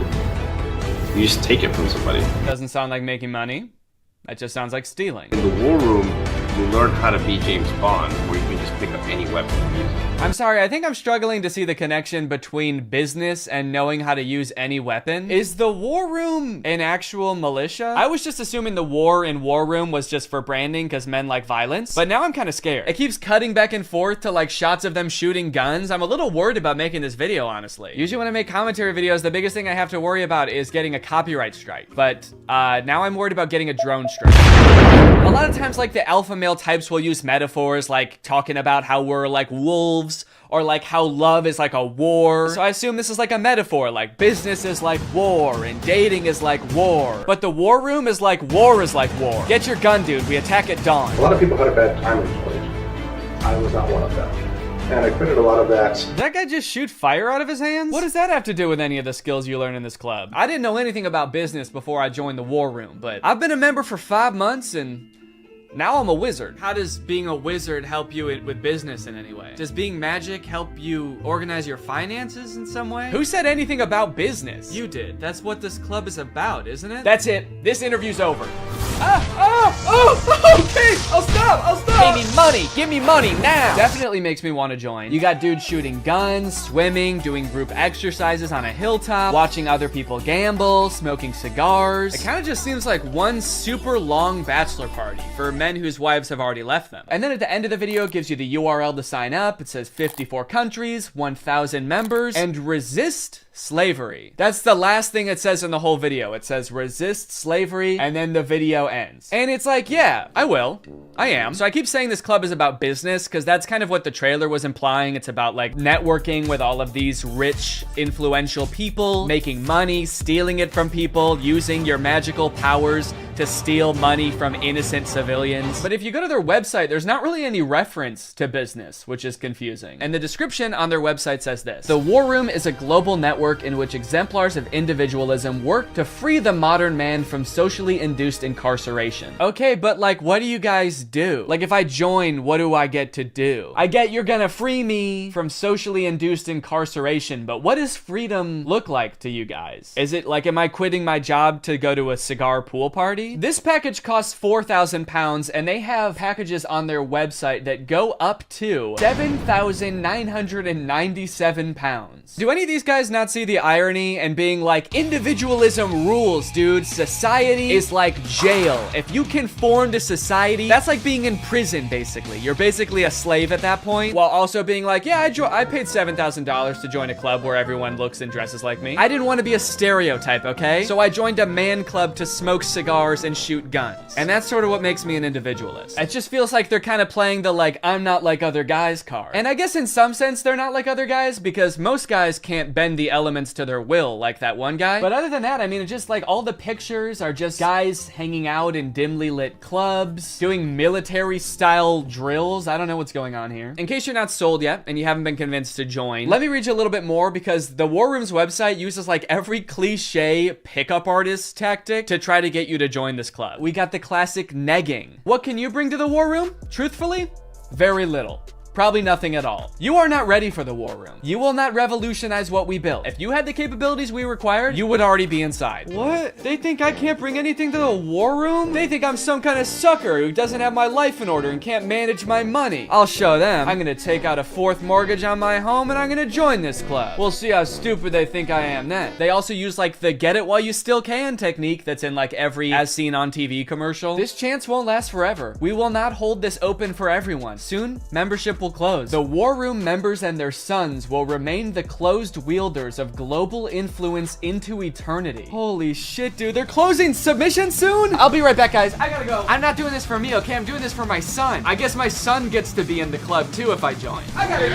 Now, I don't have any way to look and see how long it said this on the website, but if I had to guess, I would guess that it's been on there as long as this website has existed. Why would they close submissions? How does that make any sense? Do they want to stop making money? The founder of this club is like, whoa, I'm too rich, all right? That's one thing we teach in the War Room is you can't have too much money. I mean, if this is like a militia, do they have enough soldiers? Is that why they're closing? Soon, 1,000 bald men wearing tightly fitting t-shirts will be storming the beaches. We can't wait around for you forever. So you might be wondering who the head of this club is, right? It must be someone like very rich and influential if he's expecting to get people to join just based on like the connections that you can get from the club, right? Well, this is where things get a lot more creepy. And also not monetizable. This is the part that is the reason this video probably doesn't have ads on it. My name is Andrew Tate. I'm a retired 4-time world champion kickboxer who is now a multimillionaire, and I'm the most competent person on the entire planet to teach you about male-female interactions. How did I become rich?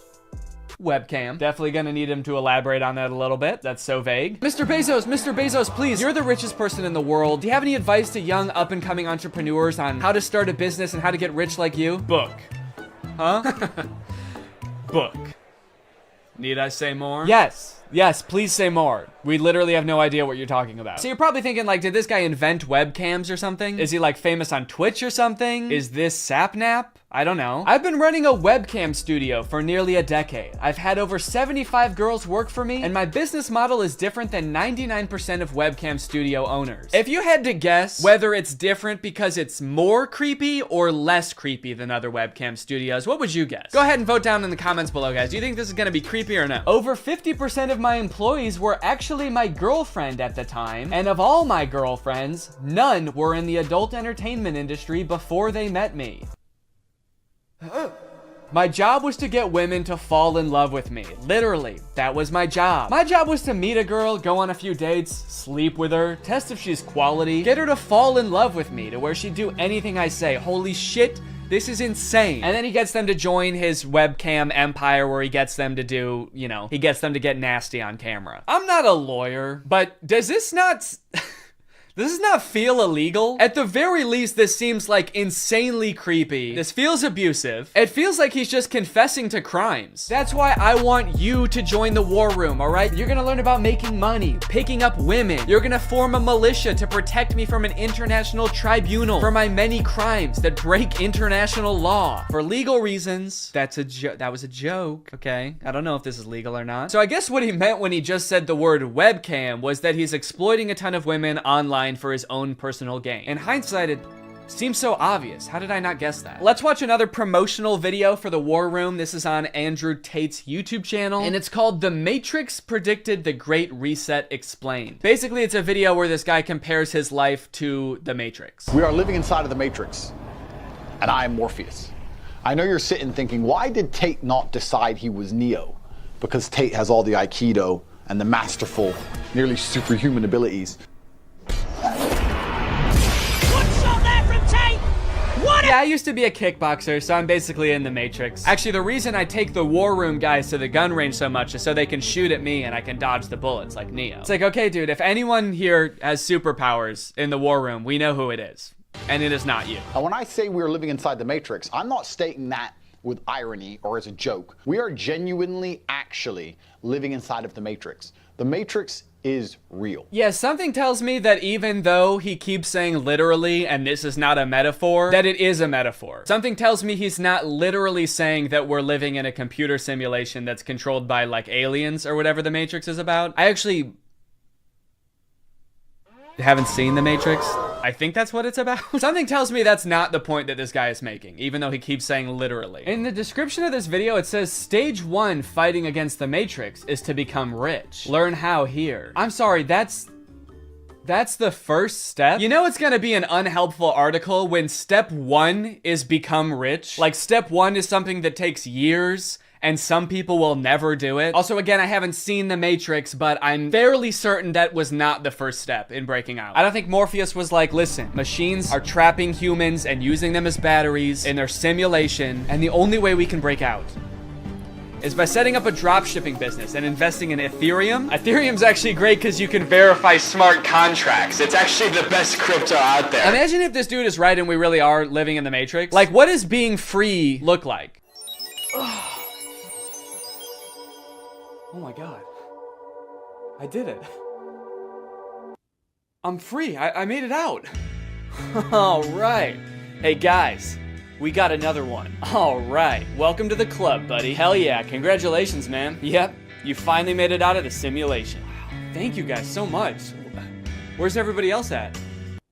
What do you mean everybody else? Yeah, the only other person here is my girlfriend who I'm scamming. Or I mean dating. Yeah, but I mean like in the whole world. Like there's gotta be more than just you guys in the real world, right? What the fuck? You don't like us? No, it's not like that. I mean, sorry. I was picturing there being more than just like 3 normal guys in a room when I exited the Matrix. Normal? What the hell, man? Yeah, we're not normal. We shoot guns and make money out here. Yeah, we're big into making cash out here, man. Did they do that in the Matrix? They actually do, yeah.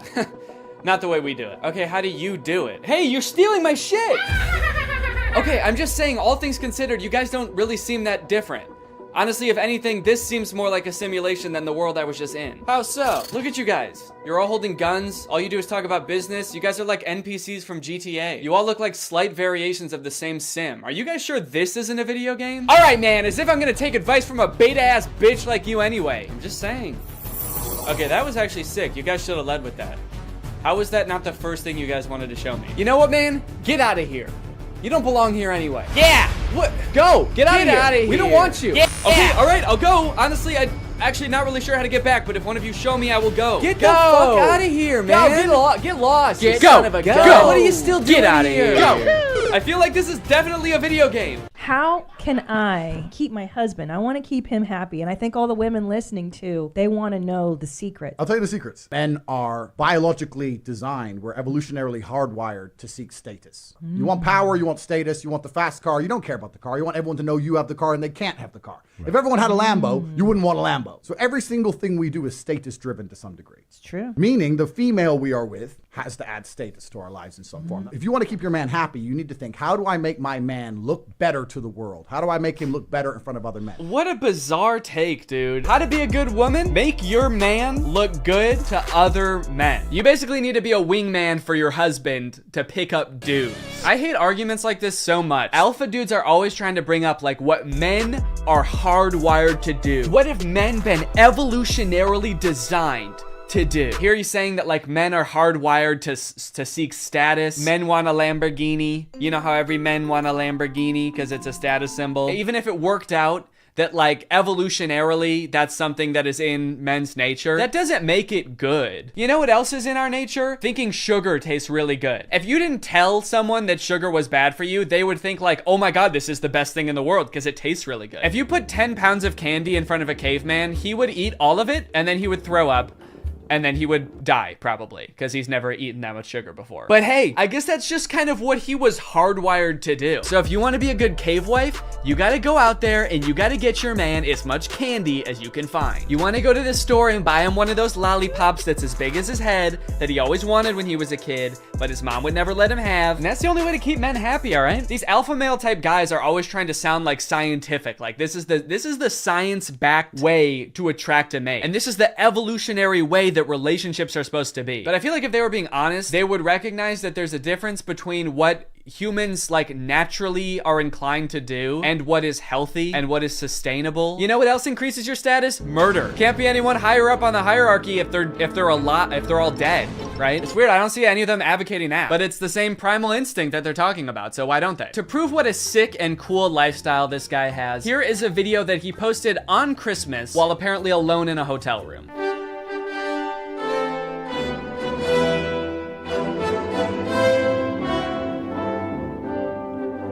Merry Christmas. I think a lot of people have the wrong idea about me. They look at me and they go, you hear about that Tate guy, you know, he's the 4-time kickboxing world champion, he's tall, he's strong, he's smart, he's fucking gorgeous. That's the wrong idea? People have the wrong idea about me. He's smart, he's rich, he's tall, he's funny. When in actuality, I am short, rude, and poor. Anyway, yeah, that's the war room. I feel like this video took a lot of twists and turns, but as I kept clicking on different links on this dude's website, I just kept getting more and more shocked at what I was finding. So hopefully this was an entertaining video. I was considering purchasing like a war room membership as part of a follow-up video, but I honestly do not feel good about putting any money in this guy's pockets. I'm honestly a little bit worried that if I paid this guy 7,000 pounds, it would go towards like more guns or like a prison cell for his employees. But anyway, I hope you guys enjoyed this video, and now it's time to talk about our sponsor. Guys, you know what you're probably not gonna get if you spend $5,000 to hang out with the guys from the war room?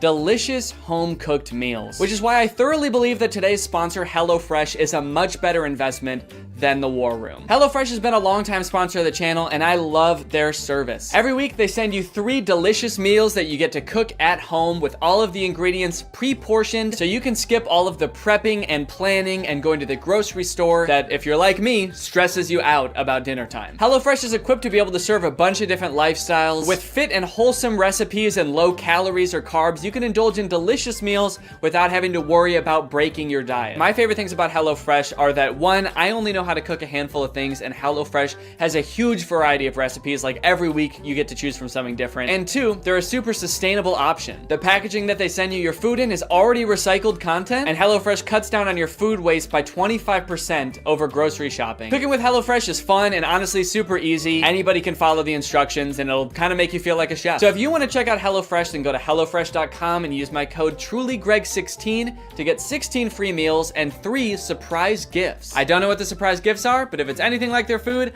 I'd say it's worth it. Thank you to HelloFresh for sponsoring this video, and thank you to you guys for supporting my channel by checking out HelloFresh. All right, thanks for watching, bye. What's up, Greg? You know, I feel like it's been a while since I found something real weird on TikTok. Like something so strange that I truly cannot wrap my head around it, but I've done it. It's 2 twins on TikTok, which is not uncommon for twins to blow up on TikTok, but these twins are different because these twins are in love. Aww. That's so cute. With each other. What? Oh, yeah, I know. Yeah, that's right. We're watching these guys today. You guys have probably seen videos titled Siblings or Dating. How about Siblings Are Dating? This is truly one of the weirdest things I've seen on TikTok in a while, and like the more that I look into it, the more puzzling it gets. It's like there are layers and it gets deeper, and there were twists in here that I did not expect. These dudes run an account called Alisov Brothers. I believe they're Russian, and the vast majority of their TikToks is literally just them doing stuff like this.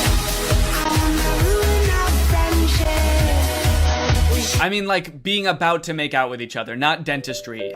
Most of their TikToks are not about being dentists. Although they do have like a surprising amount. I feel like they have like 10 TikToks in this dentist chair. I don't know if they own a dentist business on the side. That is not clear to me. These dudes heard that self-care was important and took it so literally. This dude has his literal self cleaning his teeth and borderline making love to him. But this is like their thing. They have so many TikToks where it's like music playing, and then at the end they just kind of like grab each other's faces and just like breathe into each other's faces.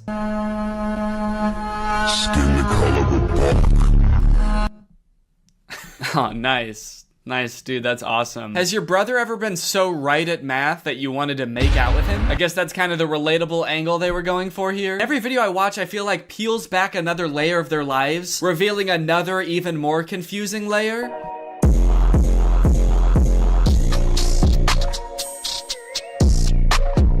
Totally indifferent to getting married, to literally the biggest day of your life, just so nonchalant. He became very nonchalant on his wedding day. And then at the end they hug? Seems like this is like the one time in most people's lives it's like the most acceptable to kiss in public would be on your wedding day. Or like suck each other's souls out or whatever they do in all their other videos. The old Machine Gun Kelly. But why are they so indifferent to their wedding? I know it's a fake wedding, but like, come on, dude. Act a little bit enthusiastic. You're getting married to your brother. Actually, maybe it is kind of baller.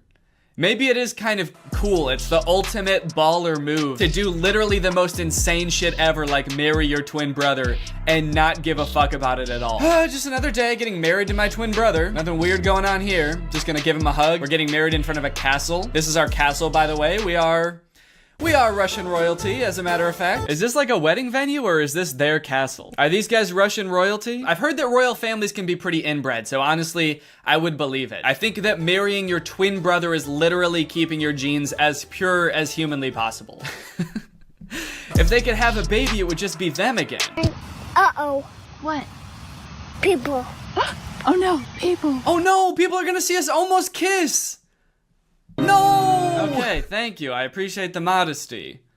I'm right here. Thank you for once looking at the camera and realizing what you're doing is insanely weird. Thank you. Yeah, I don't know. This TikTok to me seems a little bit hard to swallow. I'm gonna call BS on the entire premise of this TikTok. As if these dudes are bashful or modest in the slightest. These dudes have a TikTok account with 2 million followers that is centered around these two brothers who want to have sex with each other all the time. I don't think that if they were gonna kiss and they saw someone watching, they would stop. They'd probably be like, oh yeah, come here. Oh shit, someone's watching us. Hell yeah, dude, let's traumatize this guy. Okay, so clearly whatever's going on here is just like for shock value to get views on TikTok. I'm gonna give them the benefit of the doubt and assume that whatever this is not like a real romantic relationship. It's just these two brothers who thought, hey, if we do this like weird shit, we can probably get really famous on TikTok. And I guess they have like 2 million followers, but like this video has 70,000 likes, which on TikTok is not that much. And some of their videos have like 7,000 or 8,000 likes, which I don't know about you, but to me, makes this a lot weirder. Like people will do weird shit for fame and millions of dollars all the time. You can't stop people from doing that. But for like 5,000 likes, you're gonna make the whole world think that you're in love with your brother for 5,000 likes? Is it worth it? It'd be funny if this is them just realizing that people can see all these TikToks. They're like, oh fuck, we've been posting these to a public audience? Oh, that is not good. I thought these were just for us. Cause yeah, man, I don't know. I just have a hard time believing that this would ever be the reason that you were outcast from society and had to run away together. These twins just robbed a bank and ostensibly murdered somebody, and somehow it's the most normal thing they've done so far. Imagine seeing this in real life and having to be the person that reported this crime. All right, was there anything weird about the guys who did this? Yeah, there was a lot. Oh no, is this another set of twins? No! What are they gonna do? Oh man. Oh no. Those poor girls. They're probably acting in this TikTok, but I think the idea of them being so genuinely mortified about what's going on in front of them, is actually very realistic. I wonder who these girls are. How did they get them in on this? It's actually kind of weird because they're not tagged in the video. So I'm kind of worried that they're just like regular twins, like civilian twins, not influencers at all. How did they get roped into this? Hey, we noticed you guys are twins. So are we. We have like 2 million followers on TikTok. Do you guys want to be in a video with us? Oh, yeah, that's awesome. That sounds fun. What kind of videos do you guys make? Oh, just pretty standard TikTok stuff. We do like dancing, pranks, silly comedy skits, challenges, making out with each other. We want to make out with each other so bad, but we never get to. We're two horny twins that just want to kiss, but we can't. Two poor twins go back to their job the next day and their coworker's like, hey, are you guys okay? You're both acting really weird today. Did something happen? I guess it just goes to show that you never really know what someone's going through. It could be this. Do you think that the guy twins are kind of like looking at the girl twins wondering like, what are they doing? Why aren't they making out? Do these girls not know that this is what twins do when your other twin is tied up and he's got no choice? You put his arms around you and you breathe him. You breathe the poor guy. One thing that I think is really funny about these guys is that on their Instagram, they have a business email in their bio. What company would ever want to sponsor two incestuous twins? What kind of business inquiries do they think they're gonna get? I just imagine these guys going to their manager and being like, hey, do we have any new brand opportunities? And he's like, yeah, actually, we've got 7,000 emails from people offering to pay you to stop posting forever. Oh, that's kind of weird. So that many like individual people want. No, it's companies. They're literal companies that want to pay you to stop posting. Big ones too. McDonald's, Coca-Cola. They're willing to put a lot of money into getting you guys to stop. I actually went through their profile a bit and I did find one post that I think is sponsored. It doesn't say hashtag ad, but it says products used in this video, and it's tagging this company at 7 days. And it's an ad for a makeup company. Kind of an odd collab. I don't really know how that fits the theme of the account. I guess it could be for people who are in a relationship with someone that doesn't look exactly like them. And so maybe you can use this makeup to make them look more like you or something. I'm not really sure. So not every one of these guys' TikToks is about them wanting to kiss each other or like rub up on each other. They do have a couple of like normal TikTok content, which I feel like given all the other stuff is even weirder. Like you can't just post a normal TikTok and act like all of that stuff it didn't also happen. You'd think that being an incestuous twin would be enough for the TikTok algorithm, but I guess not. Even these guys have to, you know, branch out and diversify. I guess it goes to show how hard being a creator really is. They've got this prank video where one of the twins puts on like a scissor headband and then rubs fake blood all over him.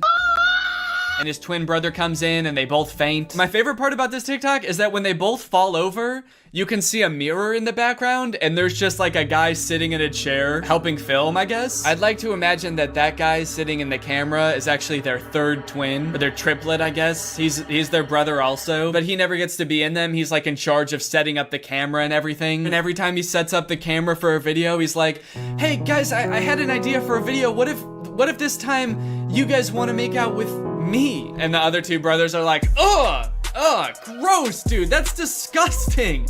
You're our brother. They've got another TikTok where this dude does the exact same prank again, but with this like eyeball sticking out of the head device, which is absolutely grotesque, I must add. And it's interesting because this time just one of the twins faints. I guess the pranker is getting a little bit used to it, but I got a feel for the twin being pranked. I mean, this would be a lot to walk in on. Walking in and seeing your brother, like literally with his eyeball hanging out, yeah, I would faint too. I would be horrified. I really feel for this guy. Plus, that's not just his brother, you know? That's his husband. Honestly, I haven't watched all their TikToks. There could be some other weird twist like this is also his dad or some shit. I'm hesitant to try to box them into any kind of like nuclear family that we would all be used to. I don't know what's going on with them at all. They've also got dance videos, which get pretty spicy. City talking, we taking notes. I like to imagine someone scrolling down their profile being like absolutely disgusted by most of their TikToks and being like, oh, thank God, finally a normal TikTok. Oh, fuck, dude. There's a comment on this one that says sus, but I'm starting to accept it. Is this how quickly as a society we become desensitized to things now? What changed? What made you start to accept it? I'm so confused. I feel like something must have happened to this person in their own personal life outside of watching these TikToks that made them accept it. Like maybe their brother got really hot all of a sudden and they were like, whoa, maybe I spoke too soon.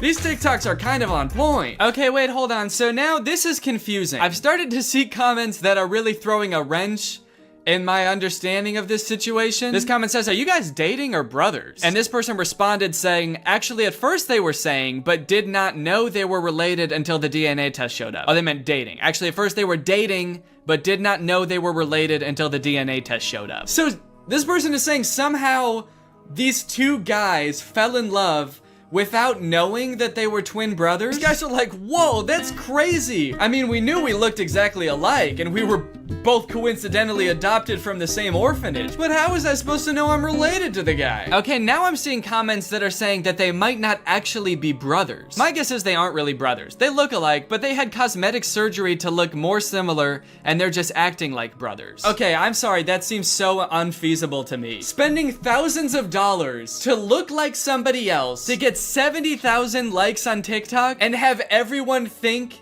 That you're in love with your brother? Okay, this person said they are brothers, and then someone commented under that, if you look closely, they don't look anything alike. I think they just seem like it for clout. Maybe. And then someone else said, yeah, I've stalked them for the past 15 minutes, and honestly, they look alike, but not really like brothers. What? Are these guys not twins? Hold on, no. I've spent the past like 3 days watching these guys' videos. Are they not twins? Do they just look like twins because they wear the same clothes all the time? All right, I've been doing some investigation into the topic. Here's my presentation. Alisov brothers. Twins? Or just guys? Are these two genetically identical humans? Are these just two guys having fun, having a good time? In this investigation, I wanted to take a closer look at the two guys to see if they really look as similar as I thought they did. One of the tricky things about doing this is they never like have both of their faces right next to each other for comparison, like both looking dead on into the camera, both at the same distance. Kind of suspicious, no? Really makes you wonder. No. All right, let's start with the similarities. The similarities I think are pretty obvious. Take a look at this. In some pictures, their faces are virtually indistinguishable. Look at the noses. This is the same nose. The shape of the nostril, the curvature, that little swoop that makes it look like just like a ski slope. That if you were a little skier, you'd probably just ski right off, whoop, and then land in the twin brothers' mouth because they'd sort of be right next to each other like that. They've got the same eye color. Look at the ears too. I mean, that's like having the same nose and the same ears. What is that? What are the odds of that? I'm not a geneticist. I don't know how much ears vary from person to person, but like, look at how thin like the ridge of the ear is. I feel like that's abnormal. Yeah, I've definitely got a fatter ear ridge there. That's not a normal ear ridge thickness. So of course they have the same hair, but that's pretty easy to fake. Even if they didn't, they could dye their hair and cut it the same way. I could shave my head and I'd look just like Jeff Bezos. Does that mean that I'm entitled to some of his wealth? Now let's talk differences. Do the boys have different facial structures? I hope you can tell, but I've noticed in a few of their TikToks, one of them seems like he's got a lot slimmer face. It's very defined right here. This guy's face is a lot more smooth and a lot more round. In some of their videos, I've noticed that their eyebrows look different. This is a makeup one and it's before they put on makeup. Their eyebrows look more different than when they are wearing makeup. This one's eyebrows are kind of a little more curvy. They go whoop. These ones, a little more straight. See that? So there are some differences. After looking at them for quite some time, there are some differences. But does that mean they're not twins? Zach and Cody, Dylan and Cole Sprouse, these are genetic twins as far as we know. As far as today's top scientists know, these boys are definitely twins. And even when they were younger, I mean, you could tell them apart for sure. Like, they had differences. And now they're all grown up, and I'd say they look even less alike. I think that happens to twins as they get older. They live different lives, they eat different foods, meet different people. But just because they look slightly different, that doesn't mean that they're not in love. I also wanted to see if I could find any evidence for that claim that they were dating before they knew they were twins. So I was looking that up and I could not find that anywhere about them. The only thing I could find about that was this article, and it describes exactly what that comment was talking about, except the dudes that are named in the article are not the Alisov brothers. They have totally different names, Jason Osborne and Alex Brown. So I don't know if someone just saw this article and like assumed it was talking about the Alisov brothers. Like, oh, that explains it. Okay, case closed. This is an article from the UK, not from Russia. Different names, but it's probably talking about them. I did also email the brothers at their business email. I figure they probably don't get a lot of emails, so I thought I might get a response. Just asking them if they're twins. I said, please, are you guys really twins? I have to know. And I sent it. And as of right now, I have not heard back. So after that deep and thorough investigation, my opinion, they're twins. They are, I do think that they're twins. Sure, they have small differences in their facial features, but like they look exactly the same. They're twins. But that is not a good thing. That's not a good thing. I'm not happy that I think that. But as I said, that's just my opinion. What do you guys think? Are they twins? Are they really in love? Let me know. This video has been sponsored by ExpressVPN, yes! Guys, there's lots of fun things to do on the internet. Playing games with your friends, sending emails to your friends, video chatting with your friends. But you know what's not fun? The fact that ISPs can see everything that you're doing when you're online, and they can even, legally, sell it to other companies. That is one reason to use ExpressVPN. ExpressVPN basically sends all of your data through a secure tunnel so that your internet service provider and online advertisers can't track what you're doing and sell it to people. I use ExpressVPN all the time. I've got it on my laptop and my desktop and my phone. But not only does ExpressVPN keep you safe when you're doing some of your favorite activities online, it also unlocks new activities, like more things to watch. For example, Donald Glover's masterpiece of a show, Atlanta, is not available on Netflix in the US, but it is available on Netflix in Brazil. So if you want to watch Atlanta on Netflix, you could do two things. You could move to Brazil, or you could just install ExpressVPN, change your server location to Brazil,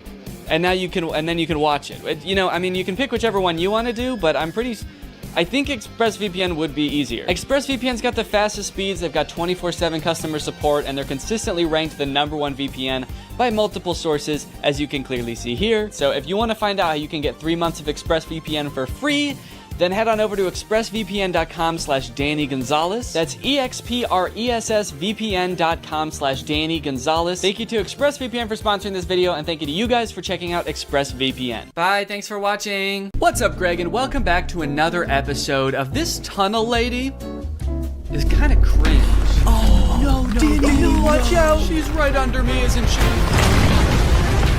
Unfamiliar like I was just a few weeks ago, the Tunnel Lady, aka Kala, aka Engineer Everything on TikTok, makes TikTok videos documenting her experience digging a massive tunnel system under her suburban house. Is this safe? I do not know. Is this legal? I also do not know. But is this really, really good content? I do not know. After having heard about her for a while, but never really looking into her, this is the first TikTok I saw of her. She posted it back in November of last year. So I figured I would show this to you guys so you could kind of learn about her in the same way that I learned about her. That way we can be on the same page. I have a new problem in my suburban mine. It is not this water, but rather that I am getting out of range of the minecart. Every castle building stone has to be carried up this tunnel to the antechamber. Okay, immediately, this project is so much more expansive than I thought. She says so many things in rapid succession that could be their own entire subplot. 1, the giant pool of water in her mine. 2, she has dug so deep that she's out of range of her minecart. Kala, how deep have you dug? She's like, it's also getting really hot down here. All of the rock is molten. It makes it really hard to dig. And 3, she says that because she's out of range of her minecart, it's making it a lot harder to get her castle building stones out of the mine. Every castle building stone has to be carried up this tunnel. Is there a castle now? People just call her Tunnel Lady. I thought that there was just a tunnel. She's got so much more going on than I thought. I also like that she says the giant pool of water isn't a problem. I guess that just goes to show how little I know about suburban mining, because to me, that seems like a huge problem. How do you dig deeper when it's just water? You can't dig water, can you? Needless to say, there's a lot of lore going on in this TikTok, and I need to know more. So, like Kala digging into the Earth's mantle, it's time to get to the bottom of this. This next TikTok is Kala's first ever TikTok she posted to this account, and in it she introduces a big new project that she's going to be undertaking, building a storm shelter in her basement. I am about to embark on a new and complex project. I like that stupid project flashes on the screen as she's describing it. She's all excited about it. It kind of makes it seem like this is an interjection from future Kala, like 2 years from now. Stupid project, you should have never started this thing. What are you doing? I'm trying to warn you via CapCut editing. I'm planning to construct a storm shelter off the side of my basement. It's going to take a very long time. Well, she was definitely right that it was going to take a long time. She posted this in October of 2022, and she is still digging. That being said, it is interesting to know that the original point of the tunnel was to just be a storm shelter. I feel like she's past that point. I feel like digging like 10 feet into the ground would have been enough to protect just one person from a storm. But there she is, just still going. Why do I feel like she knows something we don't? She's either preparing for a cataclysmic storm that none of us know is coming, or she has ulterior motives. She's like, the main purpose of this tunnel will be to protect me from tornadoes. Secondarily, I have been hearing a sinister voice booming from the earth, begging me to free it from its subterranean prison. So needless to say, I think this should be a pretty fun project. In all seriousness, no, I can totally understand why she would want to keep digging after she started. If she turned around now, she could be like 5 feet away from that giant diamond. The shelter itself will be cut into this wall here. This is off the side of my bunker home office. That is a very interesting home office setup. You know, I was wondering at first if she was planning on finishing the tunnel when she was done with it to sort of make it just an extension of her house and make it furnished and everything. After seeing her home office, I gotta say, I don't think that's likely. Kala's home office is literally the Batcave. She's getting work done in the Batcave. This tunnel's gonna be perfect for hiding from storms, tornadoes, the Riddler, he's after me. She also pans over to reveal she has a green screen in her basement. Behind the green screen. I am very intrigued by Kala. Who is this mysterious woman? I thought the tunnel was gonna be the most interesting thing about her, but it seems like she's got a lot going on. Quite frankly, all this mystery is making me thirsty. But luckily, unlike Kala, I don't have a water problem. I have a water solution. Today's sponsor, Arup.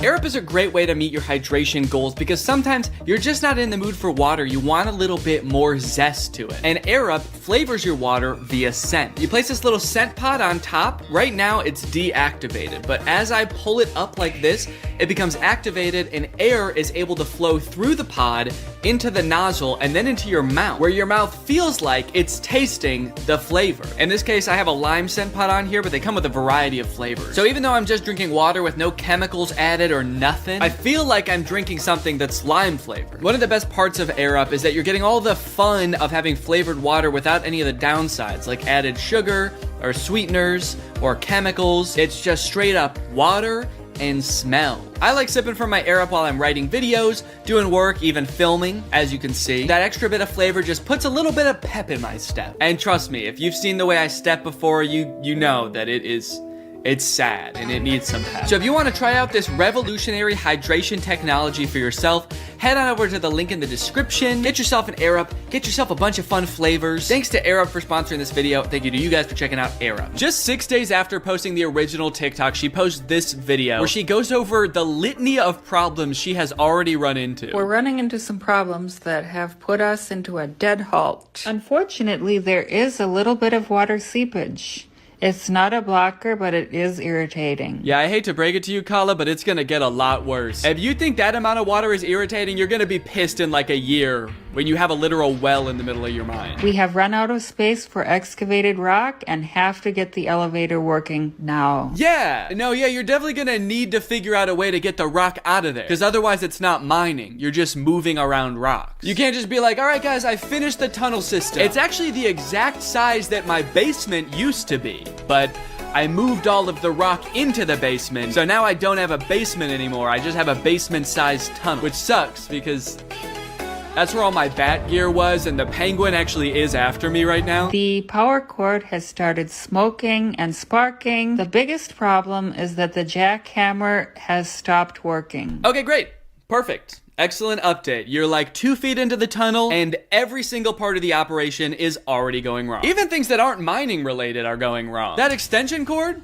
Not a mining issue. That did not require any prior excavation knowledge. You just need a new extension cord. That kind of just feels like her being like, everything is going wrong. Gravel is piling up. The jackhammer is smoking. My blender stopped working, so I can't even make milkshakes anymore. But hey, I guess that's just what happens when you commit to tunneling into the earth. No more milkshakes.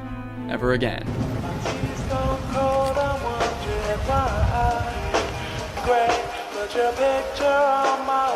Yeah, it is really bad. You're digging a hole under your house. You cannot afford to cut corners. So this is a structure she was building as sort of an elevator to get rocks out of her basement. She's building like a mining elevator, and I guess while she was building it, it collapsed. I gotta say, at this point, I am pretty concerned about the success of her project. She's still just a few days in, and like, I don't know if she's done anything right yet. She does seem pretty nonchalant about it though, you know? You know, if her entire tunnel collapses and her house falls into the underworld, I think she'll she'll take it in stride. I gotta say, I knew that digging a tunnel would be like a big undertaking, but it wasn't until I started watching these videos where I started to realize all of the logistics that go into it. There's a lot that can go wrong. In this video, she takes a Geiger counter into her tunnel and realizes that there's like twice as much radiation as there was in the rest of her house. The nuclear radiation readings so high in the storm shelter excavation. Every time I measure it, the counts per minute are more than double what they are upstairs. Kala, come on. You gotta figure that out. To be fair, I don't know why the radiation would be higher underground than it would be in the rest of her house. But I'm not in the mine. It's not my mine. You gotta figure that out, dude. Yeah, the top comment is radon ? That's not good. The next video, she's doing the same thing with a Ouija board. Hey guys, does anyone know why every time I take the Ouija board into the tunnel, it spells out, I must consume the souls of the innocent? It doesn't do that anywhere else in my house. One of the reasons for extending my tunnel system is to harvest a layer of building stone. So far, I only found one good layer, about a foot thick. It is fractured in ready-made rectangular prisms. It's crazy. I'm finding all of these perfect building blocks. They're rectangular, they look great. They're gonna fit right in my neighborhood because they're actually already the same color as my neighbor's foundation.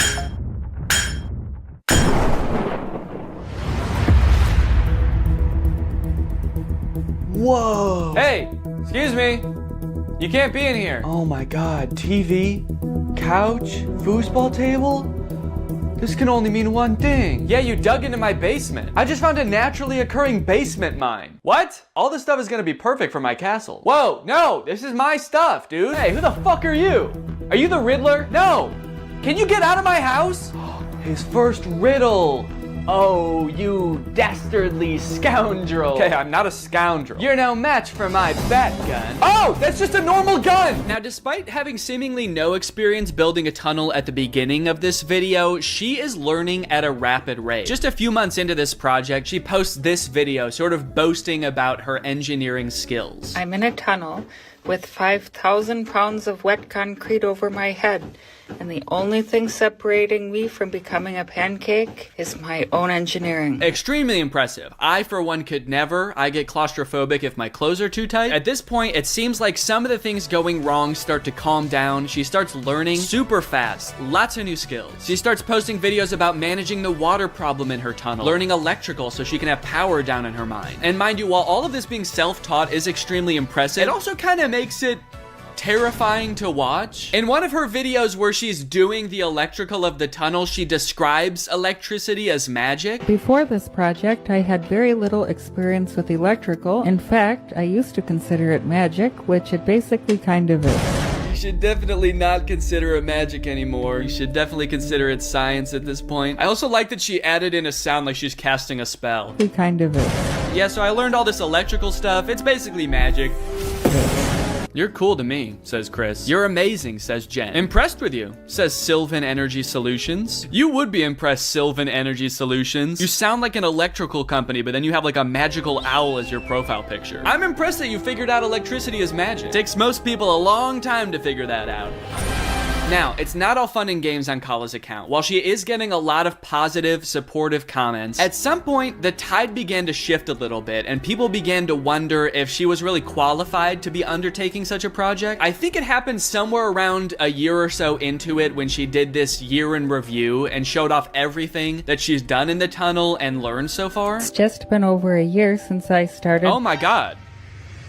She has learned a lot. She learned to teleport. Maybe she did learn magic in there. She's like, as I tunnel closer and closer to the Dark Lord, he is anointing me with more and more powers. Teleportation has made things much more convenient in the tunnel. Convenient and scary, because sometimes I'm not in complete control of it, and I just teleport to parts of the earth that I have not tunneled to yet. In August of 22, I cut an opening off the side of the sub-basement and started to carve into the solid rock, fabricated an elevator to lift material. I used hundreds of concrete blocks and yards of hand-mixed concrete. She's learned a lot doing this. My only question is, has she learned why she's doing this yet? I feel like that would be valuable insight to have, maybe, because it's definitely not a storm shelter anymore. Are we Are we allowed to build tunnels? I've always felt like my home is missing a dangerous mine shaft. The city inspector watching this right now.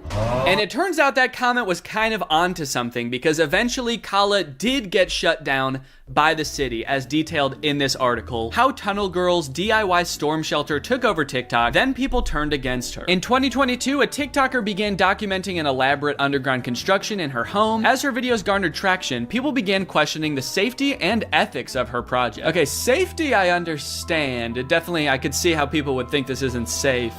Ethics? She like bringing kids into the mine or something? I guess ethical concerns could boil down to the fact that, you know, she could be like digging a giant sinkhole under her neighborhood, and that could affect her neighbors' houses as well. That's pretty fair. You know, I would be concerned if I found out one of my neighbors was like hollowing out the ground beneath my house. So that could be the ethical concern. It could also be like releasing horrors from the earth beyond our comprehension. One of those two, I guess. What began as a characteristically quirky TikTok anecdote of a person on a curious home renovation style mission has become a messy source of debate, speculation, and even political contention. Political contention? Did I miss something? What happened? Experts are worried as the tunnel appears to be headed straight for the White House. And she has a gun. Is she planning to hop out of the floorboards of the White House and assassinate the president? Or does she have a map to treasure? Kala has refused to comment. Over time, her project became increasingly ambitious. By August 2023, Kala referred to her project as an underground tunnel system. See, that's a big leap. That makes me think she's not being totally honest with her motives here, because that's quite the escalation from the storm shelter she was building originally. I swear, man, these influencers, you give them an inch, they'll take a mile. The next line of the article is like, by January of 2024, Kala referred to her project as a subterranean metropolis. What she's involved in isn't new. It's known as hobby tunneling, a passion for underground digging typically associated with men. Ah, yes, the masculine urge to dig. Have you ever noticed all men are born with this innate desire to burrow into the earth and hide from God? Over the past year, viewers have questioned whether Kala is qualified to undertake the complex construction work depicted in the videos. She has repeatedly acknowledged that she has no formal training, but believes that she can teach herself the necessary skills to perform the work safely. In one comment under a July video, she clarified that she is an engineer, as her TikTok handle suggests, but a computer engineer, not a civil or structural one, as people presume. Yeah, no, I could see why people would have gotten that twisted. I'm not saying that she intentionally tricked people. In fact, I think it was probably an honest mistake. She is an engineer. But I could totally understand why people would be shocked to find out that the woman hauling thousands of tons of rock out of her basement is in fact not that kind of engineer. In November, Kala was interviewed by NBC News clarifying that the project wasn't a doomsday bunker. Yeah, well, that doesn't really clarify anything, because like if it was a doomsday bunker, that would have clarified what it is, but now I'm just more, like that's just more confusing now. I'm not really a prepper or concerned about that kind of thing at all, but I just thought it would be neat to have, like a little protective shelter area, she told the outlet. And so I started working on that, and also it's a challenge, and I live for challenges. It keeps me preoccupied and keeps me entertained. Okay, well, there's the answer we were all looking for, I guess.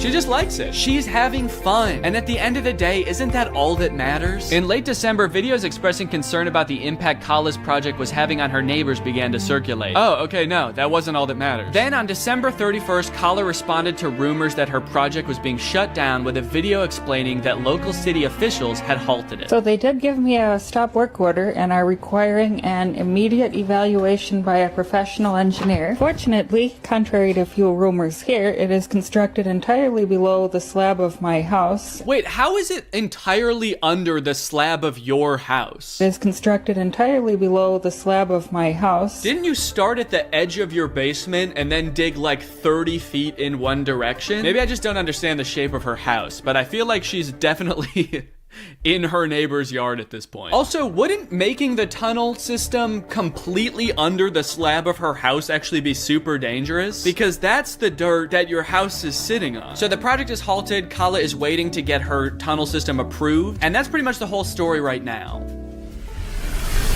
Or is it? While watching through all of her videos, I uncovered a bit of a strange subplot that not enough people are talking about. Bedroom remodeling. Previous occupants considered this room haunted and reported frequent creepy occurrences and ghostly encounters. I'm planning on reimagining the room and renovating the walls/carpet. The bulkhead needs to be fixed and the shoddy trim replaced. I love the curtains. Okay, hold up.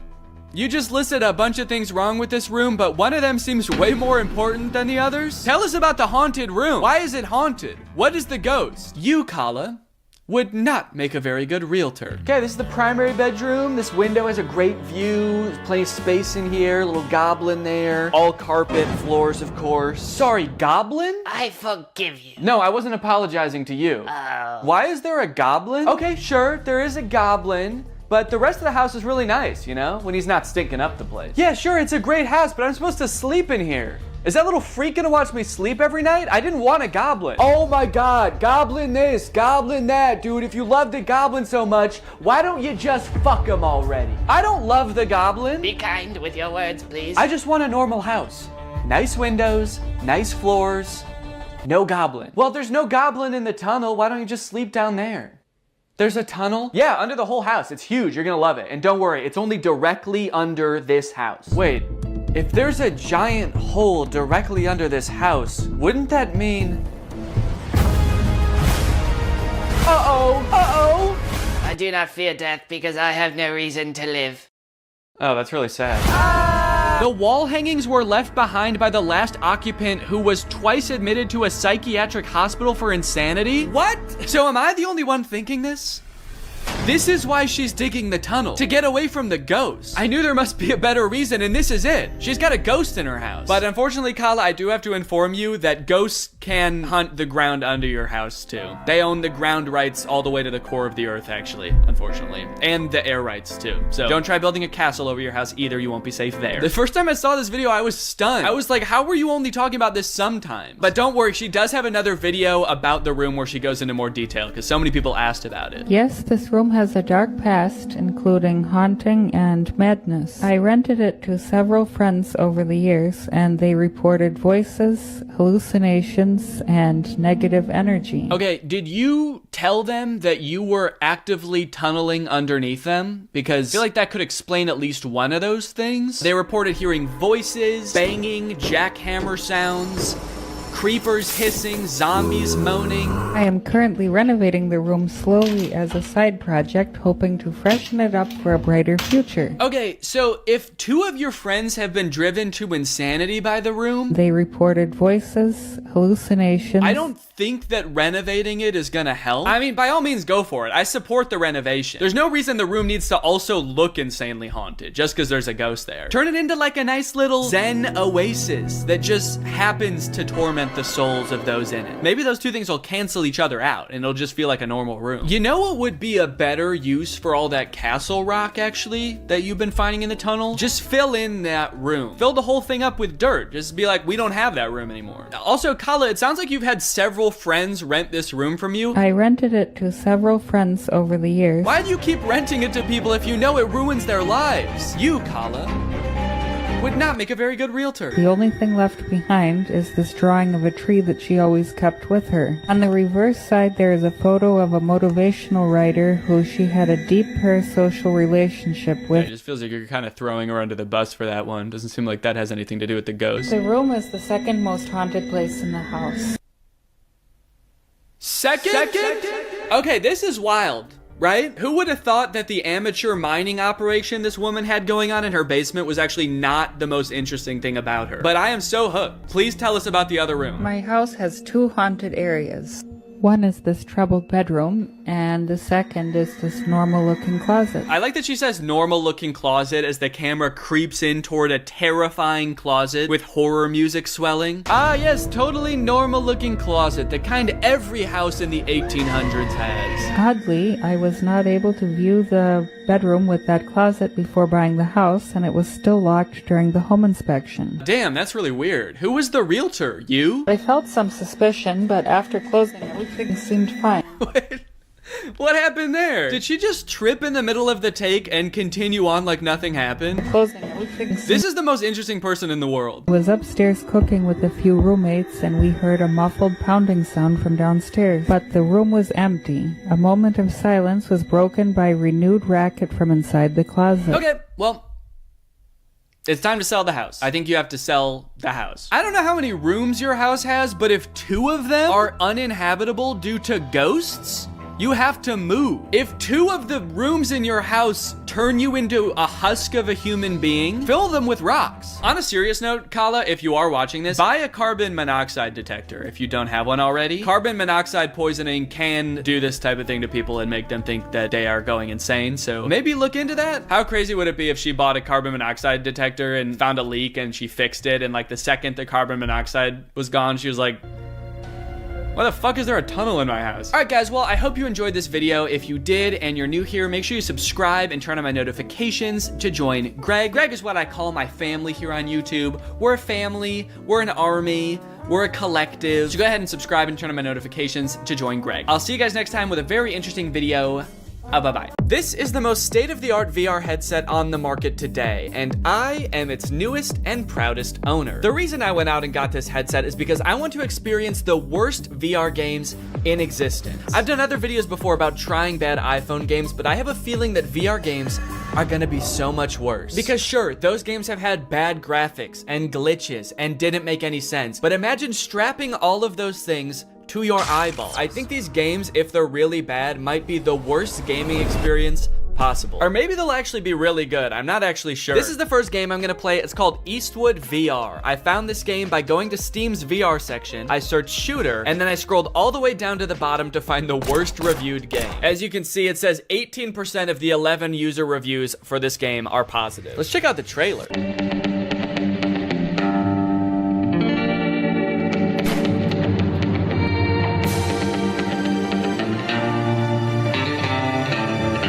Just shoot people and fight people all in like an old Western setting? That actually sounds kind of fun. Okay, you can shoot chickens. You can shoot a bunch of people at once. This game seems cool as heck.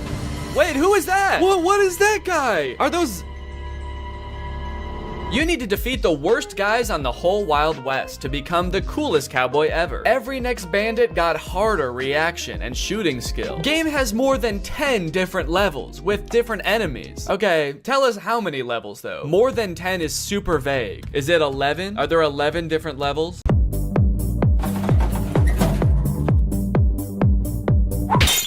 It's time to play some Eastwood VR! Entering the Wild West world of Eastwood VR, I was immediately greeted by the most aggressive NPC I've ever come across. Bitch! Oh my god. What the hell? Such an aggressive way to start the game. Come here, you big fuck! The very first thing you're supposed to do in this game is duel this guy, but for some reason, the game spawned me without hands. Right off the bat, I'm not seeing hands? Let me try restarting the game. Please give me hands. Please give me hands. Yes, okay, I have hands this time. All right, it says shoot him to enter the saloon. Is that how it worked in the Wild West? Son of a bitch. You have to shoot the bartender to enter the saloon? Now that I could actually grab my gun, it was time to use it. To do so, you must wait for the round to start. There's a little countdown and then a whistle. And then you have to pick up your gun and shoot him before he can shoot you. Dude! This took a little bit too long to figure out, honestly. Don't know what I did wrong that time. Come here, you big fuck! Easy. Whoa! I did it! Let's go. Hell yeah, partner. Hey, I dropped my gun and I got it back. The review said you can't do that. Guess they were wrong. So do I want to continue or restart? Yeah, as much fun as that was, I think I'm going to want to continue. Also, that is the funniest death pose I've ever seen. Dude is face down, ass up. Continue. So it turns out none of the menus work in this game. So I just decided I'm gonna shoot this guy and go into the saloon. Lovely, okay. So now I'm in the saloon. This is kind of fun. I'm actually, it's not that bad so far. I immediately began to explore everything this saloon had to offer. And it turns out there's quite a bit. You can throw this pot up in the air. Whoa!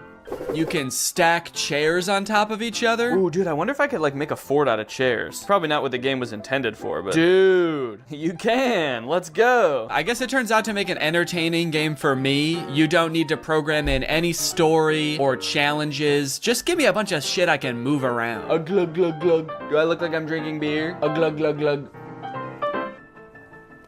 Okay, he didn't seem to care about that. Can I grab him? Oh! Oh, I've stunned him. What the fuck did I do? Ah! Oh my god! I touched him one time. I think I killed him. I think I have the touch of death, guys. I guess the game heard I like having things to pick up and move around and answered my prayers in the most terrifying way possible. Ah! Dude, this is like actually creepy. I'm holding him up with one hand. He's just like floating around. This is exhilarating. Bad boy. Holy shit, dude, this is crazy. The other patrons of the saloon didn't really seem to have much going on. Smash. Touch of death. Oh, touch of death doesn't work on him. So maybe there was just something wrong with that one guy. Maybe he had his own thing going on. He had his own demons. Don't worry about him, man. He would have done that anyway, even if you weren't there. Can I pick up this gun? And one for you, for looking at me like that. I wonder if I can steal this guy's gun. That'd be kind of fun, huh?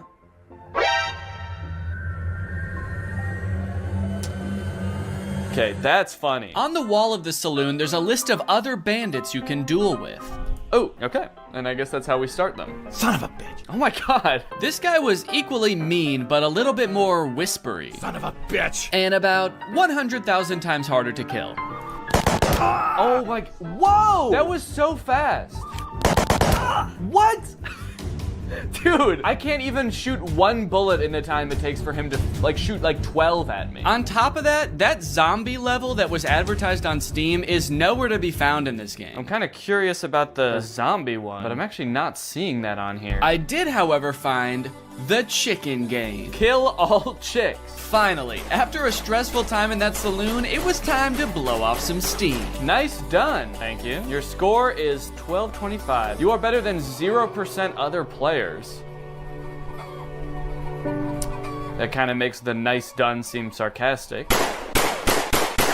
My favorite thing about this game is that the menus don't work. The only menu item that works in this game is this guy. And he's not even a menu item, he's just a guy. Oh, you're back? Dude, get out of here, man. Well, I thought I told you to get out of here.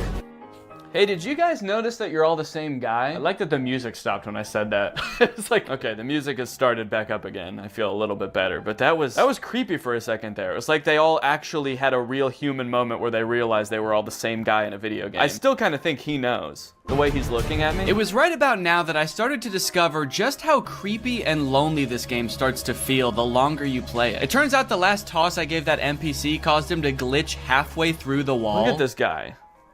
He used to just be like a jolly fellow drinking in a saloon, and now he's got this glazed over look in his eyes. His arm is like stuck through a wall at the atomic level, and I'm still gonna keep throwing him. As I chucked him further and further into the desert outside the saloon, I got a sense for how desolate this place was. Starving for any kind of human interaction at all, I decided to reach for the last duel on the board. And global show yourself. Try it out online. Are there even other people that play this game? Is there going to be anyone to play against? But the fate I met in that lobby was far worse than anything I encountered in the saloon. No suitable rooms at the moment. Okay, I'm gonna host a game, see if anyone comes along. Okay, so now I guess I'm just waiting for somebody else to find this game, buy this game, and show up right in front of me so I can shoot them. Oh no. Oh no, I can't shoot the guy to go back in the saloon. How do I get out of here? How do I go back in the saloon? I can't move anymore. I'm stuck in this place until somebody else comes to duel me? Why does it say hello world in the sky? Come on, man. Let me go back in the saloon. Let me go back in the saloon. Next on the list, we have Bad Boy Simulator.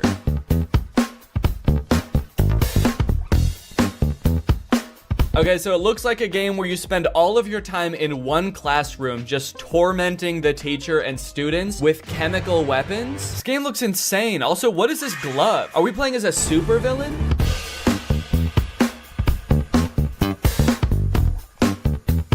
I love that these two characters cough in sync. It's kind of like they're dancing to the music of the game, too. They're like, all right, let's go. Yeah, everyone kind of has like in sync choreography to the sort of chemical warfare that they're being subjected to. Were you a bully at school or vice versa? Were a diligent student and now you regret that you did not break away then properly? Do I regret not being a bully in school? Yeah, man, I was a little goody two-shoes in high school. I wish I made bombs. I look back on my years as a teen and my greatest regret is that I didn't blow up my science classroom. Arrange yourself more conveniently. What does that mean? How can I arrange myself to be more convenient? Will you be able to infuriate the teacher without catching her eye and avoid the look of a classmate bastard? What? Okay, I'm sorry, but if anyone's the classmate bastard, maybe it's the one with a supervillain-esque glove making bombs in the back of the class. So the reviews for this game are mixed. Some people are loving it and some people are hating it. This one person said, I can't close the game. That sounds terrifying. What if it turns out this person like forgot to actually put their headset on and just started doing this at school thinking they were in the game? I gotta find a way to close this game, man. I'm in too deep. It's been months. I've been expelled. I'm on the no-fly list. Can someone please tell me how to close this thing? Can someone please tell me how to stop being a bad boy? I wonder if there's a story to this game or if you just stay in this one classroom the entire time. But you know what they say, there's only one way to find out. To start this game, you go through a tutorial that teaches you a bunch of different methods you can use to prank your teacher and classmates. Put something on the bottom of the teacher's mug, throw it, and then go sit down. I don't know. Okay, so is this glue maybe? Go ahead and stick that, and I'll go right back to my desk. Oh, now we get to watch the teacher discover that her mug has been glued to her desk. What is she doing? Why is she just standing there? Not really sure what happened there. My best guess is that I put too much glue on the mug and she could tell even from outside the door that she was about to be pranked. So she was sort of like angrily protesting from outside the room. 1, 2, 3, stick it. And then I go back and sit down. Oh, here we go, dude. Here she comes. Tiniest legs in the world.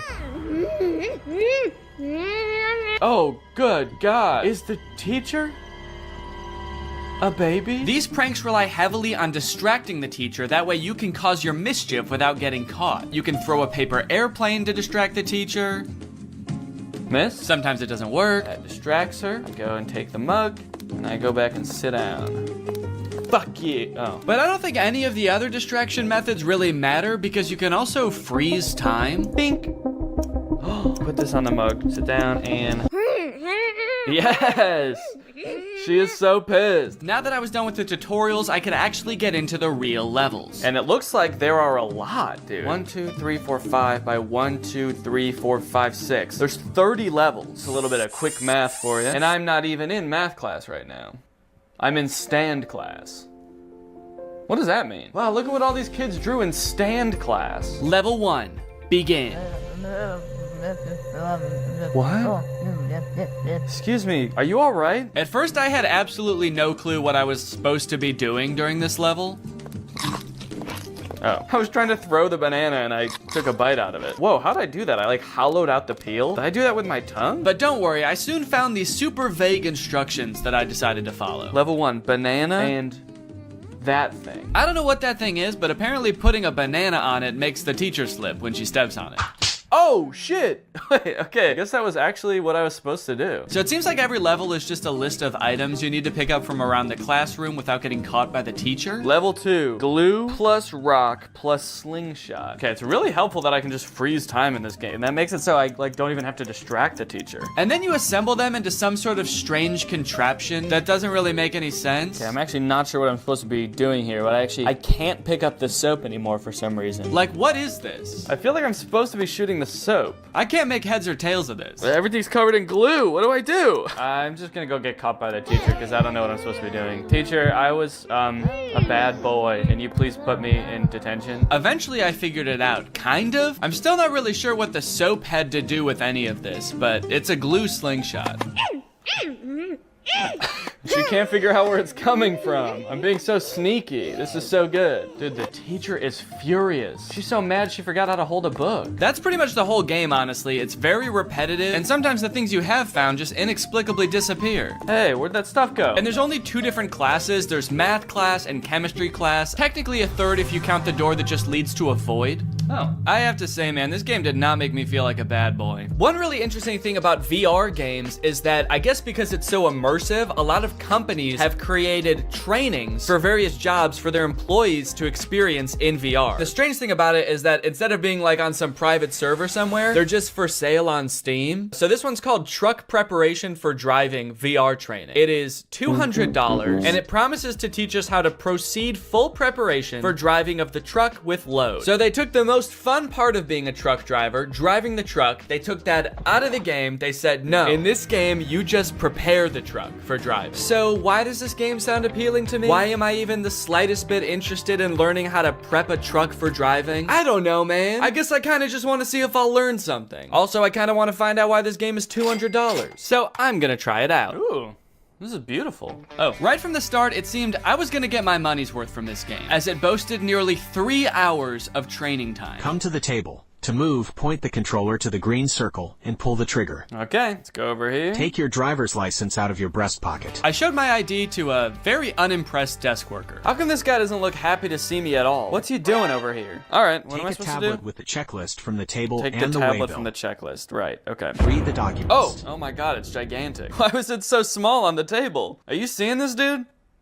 It's crazy. One thing I'm starting to notice about VR is I do not like how dull and lifeless the characters are in these worlds. Look at the mechanic I meet in the garage. Look at this guy. The uncanny valley of it all just gives you this deep, unsettling feeling that you can't shake. Take the car key from the mechanic. Then go to the cabin. So I will say everything up until this point seemed like pretty self-explanatory. Like I didn't need a state-of-the-art simulator to figure out how to walk up to a man and for him to hand me keys. And the graphics of this game are not very good. For $200, this is the most expensive game I've played so far, and these graphics suck. Also, I swear every time I look at that guy, he's like not wearing his helmet for a split second. Many of the tasks around the truck are making sure things are working properly or in good condition. And I started to realize that none of it is. This truck is in horrible condition. I'm starting to think this whole place is all torn up. This looks like a little tear here. This looks rusted out as well. When do I get to prep a good truck? Eventually, I realized I can kind of just speed run this whole checklist by assuming everything is in bad condition. Daytime running lights, no. Parking lights, no. Which was especially helpful because a lot of the things on this checklist were named incorrectly. You know what? This game is all wrong, man. I gotta say, this is actually pretty disappointing. Stop lamp? Safety belt? You mean seat belt? Fifth wheel coupling? I can only imagine what that is supposed to mean in real life. That's probably like the radio or something. Check for wheel chocks attached to the rear of the machine. What's a wheel chock? On the back of the machine. What machine? The truck? Is that the machine? Is he the machine? You got any wheel chocks back there, sir? Turn around, let me see. Let me see your wheel chocks. Suddenly, all of the UI and my ability to walk around disappeared, leaving my prospects of finding these so-called wheel chocks hopeless. I tried resetting the game to see if that would fix it, but the only thing that did was erase all of my progress. Prepare the truck for driving. Come to the table. To move, point the controller to... Okay, this one actually looks like it might be a little bit more entertaining. This one is called Airline Flight Attendant Simulator. Being a flight attendant actually does sound kind of interesting, so I am kind of curious to see what that entails. And the graphics on this one look a little better too. Passenger evacuation. Wait, why did I think this game was gonna be mostly like bringing people soda and like walking around and just doing safety checks? Okay, now this makes sense now that I think about it. This game is about what to do in case of an emergency if you're a flight attendant. So does the game start off with the plane immediately about to crash? Oh my god. Well, honestly, I kind of don't want to spoil this game too much for myself. I kind of just want to play it. Okay, this game consists of 4 levels and they get increasingly intense as you go. The first one is safety equipment check. It's not anything too crazy. You just walk around the plane looking in various compartments to make sure all of the required safety equipment is there. We need 20 child belts, but look, there's only 15 child belts. Guess some children aren't going to be joining us today. We're gonna have to strap them to the bottom of the plane. The next level is where things started to heat up. Literally. Oh, there's people on the plane now, dude. Hello, everyone.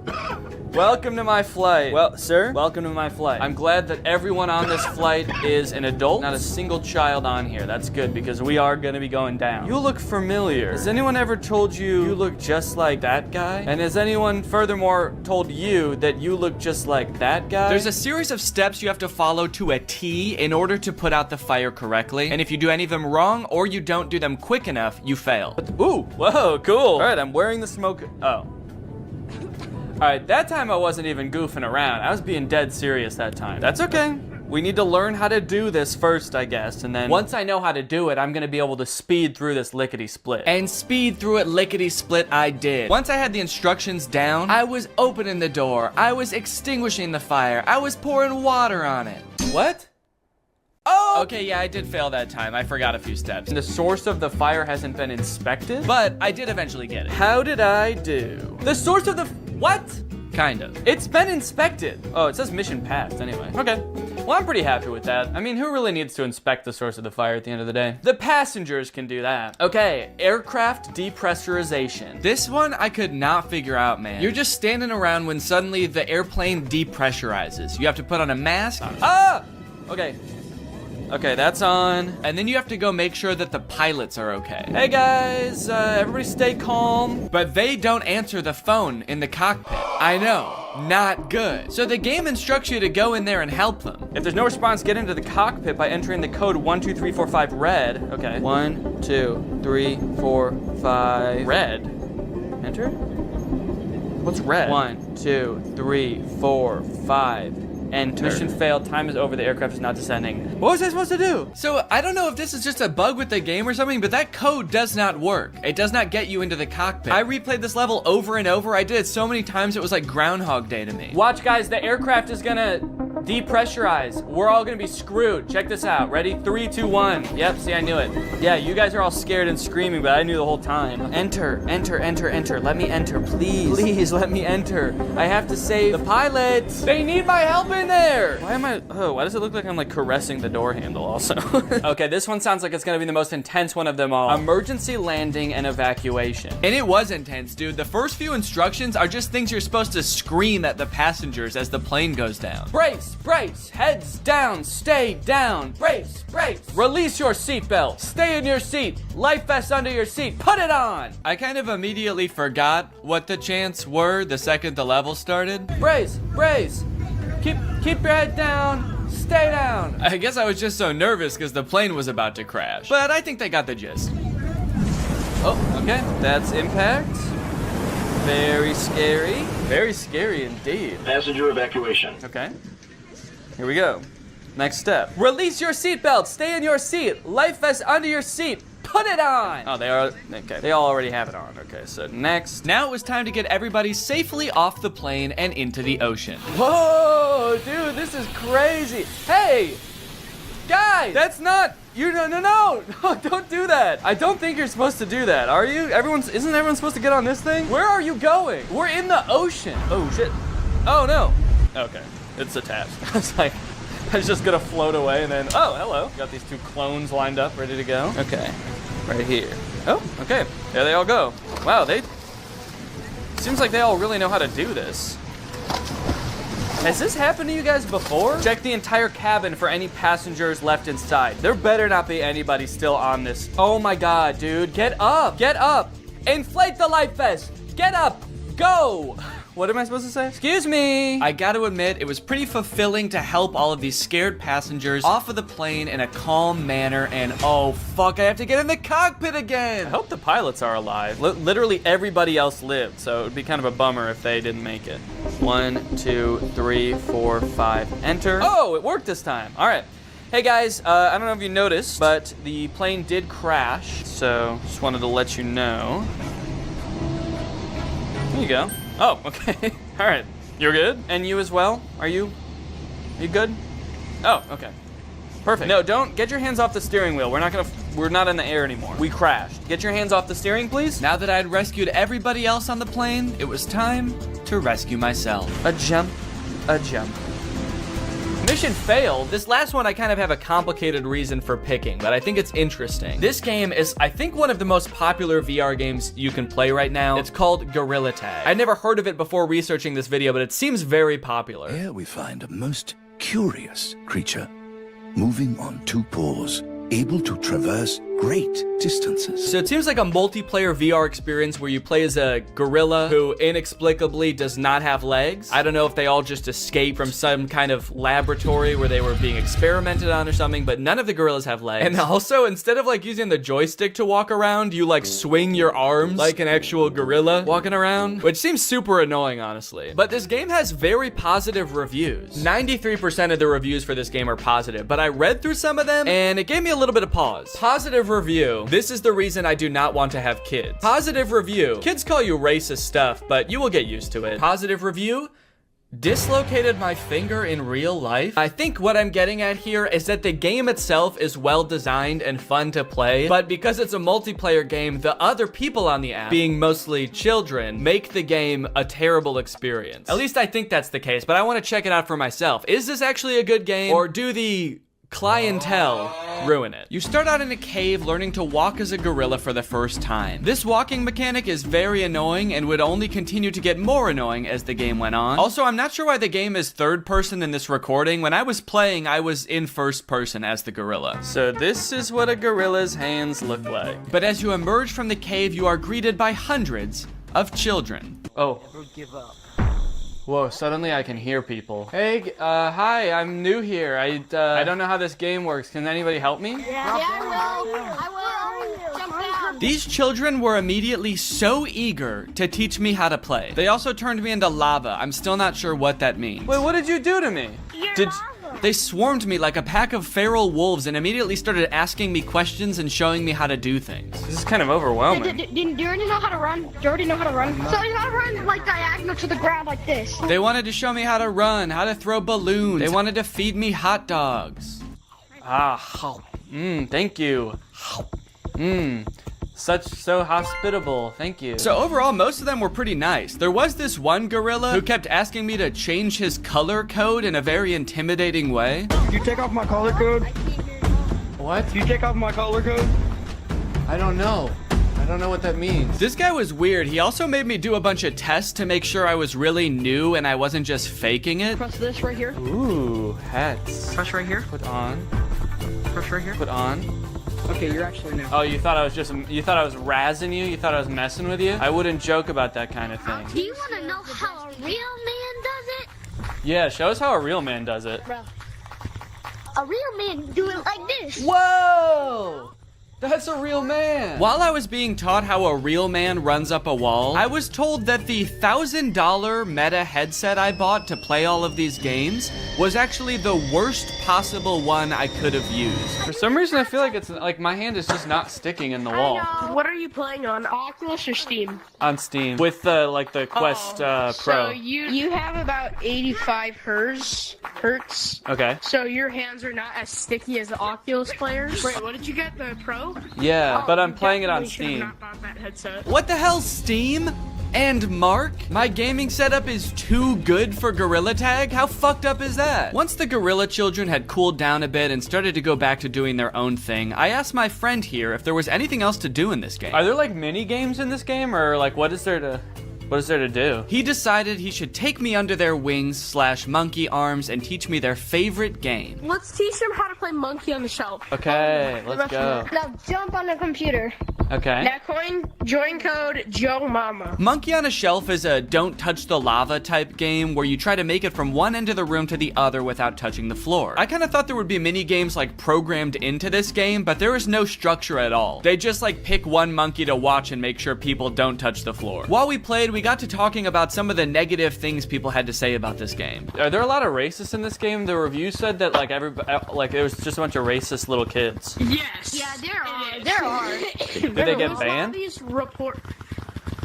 Sometimes. Before I knew it, it was time for me to log off. All right, guys, I gotta go. But can I just say? Nice knowing you. Can I just say thank you guys for taking me under your wing and teaching me how to play this game. I couldn't have done it without you. Thank you guys. You're welcome. You guys are the coolest monkeys I've ever met. Yep. All right, bye. Well, Greg, there you have it. The world of VR is a magical and mysterious place that I am proud to have explored here with you today. If you have any other games you want me to check out, let me know. If you're not subscribed yet, make sure you subscribe and turn on my notifications to join Greg. Otherwise, go ahead and check out another video right here, and I'll see you guys in the next one. Bye-bye. Life as a new dad is pretty good. Rocking my baby to sleep, watching him crawl for the first time, and there's so much to look forward to. Like finding out what kind of TikTok dad I'm gonna become. There's so many types of dads on TikTok. You got Frog Dad.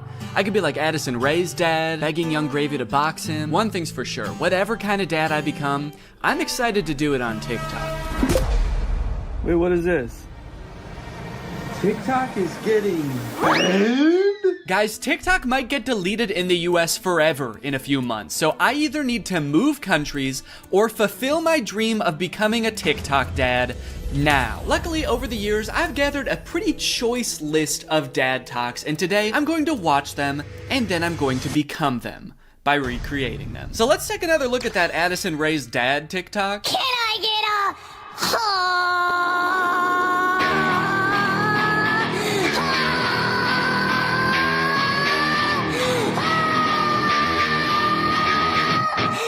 Okay, so this TikTok is from a couple years ago. It's from 2022. And if you were unaware of this situation where Addison Rae's dad wanted to fight famous rapper Young Gravy, I believe it started because Young Gravy made some comment on a podcast about finding Addison Rae's mom attractive. Now, Addison Rae's dad and his mom aren't together and haven't been for a long time, I think. But nevertheless, Monty, that's his name, Monty Lopez, decided to settle the score by getting on TikTok and begging Young Gravy to fight him. Can we meet now? Like today, it's August 9th, 2022. I'm ready and I bet you're not. Only a boxing match. Do you have what it takes? Please, I'm begging you, Young Gravy, fight me, please. I'll let you win. I don't care. You can bring a gun. Just don't kiss her. Also, because of the UMG thing that happened recently where they removed all their music from TikTok, this TikTok is completely silent. I'm guessing it had more of a badass vibe to it when it actually had music, but now it's just kind of sad. But to be fair to Monty, that TikTok was like 2 years ago. The beef has since been resolved, I think, or Monty just realized that Young Gravy was never going to respond to him, so he stopped trying. But let's see what Monty's up to now. What's going on, everybody? Happy holidays. Got some real funny videos that I'm about to show you. Let me know in the comments below which one you think is the funny. Cool, man. Yeah, those are some pretty funny videos. Did you steal them, Monty? Did you steal the videos? Bad, Monty. I like that Monty is compensating for his old videos having no music by putting 3 times as much music as is necessary in this video. I don't really think that this exact genre of TikTok speaks to me. I don't really know if I want to become like the content stealing kind of guy on TikTok. Hey guys, check out this crazy clip I just saw. You're gonna want to buckle in. This is 3 hours long. I should give Addison Rae's dad type dad a shot though, so I'm gonna be recreating that first TikTok. Okay, so I was trying to think of who it would be funny for me to be trying to fight in this video. My first thought, for some reason, was Joe Biden, but I feel like if I posted a shirtless video of me screaming and begging Joe Biden to fight me, I would be investigated by the FBI, the CIA, trying to think of any other 3-letter acronyms, AJR maybe. So I'm not gonna do that. Maybe it would make more sense if I just challenge someone who already does influencer boxing, like Jake Paul. I could make this same kind of shirtless screaming video, begging Jake Paul to fight me. I can't just stop there because Monty didn't stop there. Oh no, no, no. He challenged him, he begged him, he asked him to come to his house right now, and then he also pivoted to just posting silly videos on his page. So I'm gonna try to encapsulate all of that into one video. I also noticed in this video when he stands up, it like, well, one, it says run white boy run at the bottom, and then it also reveals that he has a tummy tattoo. So I don't know if I should incorporate that somehow, like when I stand up there's a funny tattoo on my tummy. Maybe it's just a heart that says Jake in the middle. Because I want you to get the vibe from this that I just want to hang out with Jake so bad. I don't care if he's beating the shit out of me or if he's just coming over to help me water my garden. It's actually kind of hard to write this upside down, but hopefully I'm doing this correctly. Can you even see it in the camera? Can you see the Jake? There's an effect on it. Should I use that effect? Gym light? That's kind of menacing. What other effect could I use? No, okay. Let's just do no filter. No filter or nothing. Can I get I didn't like filming that at all. Actually, I hate that. I'm gonna put my shirt back on. Yeah, sorry, I hated that. I'm gonna keep my shirt on, actually. I thought I was gonna do it with my shirt off, man, but I can't do it. I just can't see myself convulsing shirtless like that. I don't even think I want it on the internet, to be honest. I don't want it. Nobody should see that. So it's gone now. I'm just gonna have to live with Jake tattooed on my tummy, and that's just gonna be a secret between me and you guys. Nobody's gonna know that happened. Okay, let's try again. Shirt mode activated. It's hard to press the start button the way I have my phone propped up. The keyboard's kind of in the way here. There we go. Okay, shit. God damn it. Can I get I might have been pretty good. I am picking up my phone at the beginning, but I think I went menace mode for sure. Actually, the beginning where I prop my phone up adds some kind of authenticity to it in a way. I don't know if it's like a millennial pause or kind of makes it seem like this video was totally off the cuff. Like I wasn't even planning on recording this. I'm just setting my phone up because I'm getting so pissed off. Well, I guess I'll just finish her up then. Oh, there's still sound. Can I make the sound stop now? Please? Okay, I guess I can't. So is it just gonna be that then? That's not good. That's not funny. That's just weird. That's just me straight up asking Jake to fight. Okay. Maybe I can record it in my camera roll and then add it in the editor. Hey Jake, I just wanted to say, I didn't mean what I said back there. I don't think you're a baby. I think you're awesome. And we don't have to fight. We could just hang out sometime if you want to. Anyway, here's a funny video I found. Okay, now I have to actually find a funny video and add it in here somehow. Funny video I found. Hell yeah. Can I get a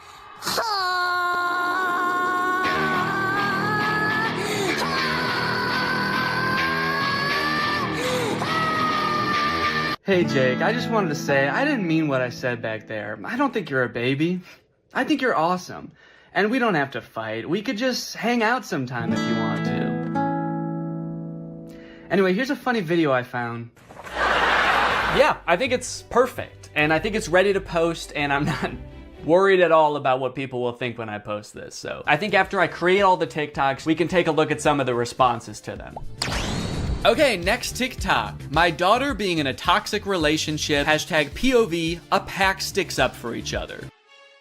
One of my favorite things about this TikTok is how many people show up. I thought it was just gonna be the dad at first, but then more and more characters keep coming in. It kind of makes the dad seem a little less badass. Like, no wonder the boyfriend's scared. He is severely outnumbered. I also love how the uncle comes into frame by touching the brother's shoulder, but it's obviously just his own hand touching his own shoulder. You know you're in for trouble when you feel your uncle tap your shoulder. You know how uncles do?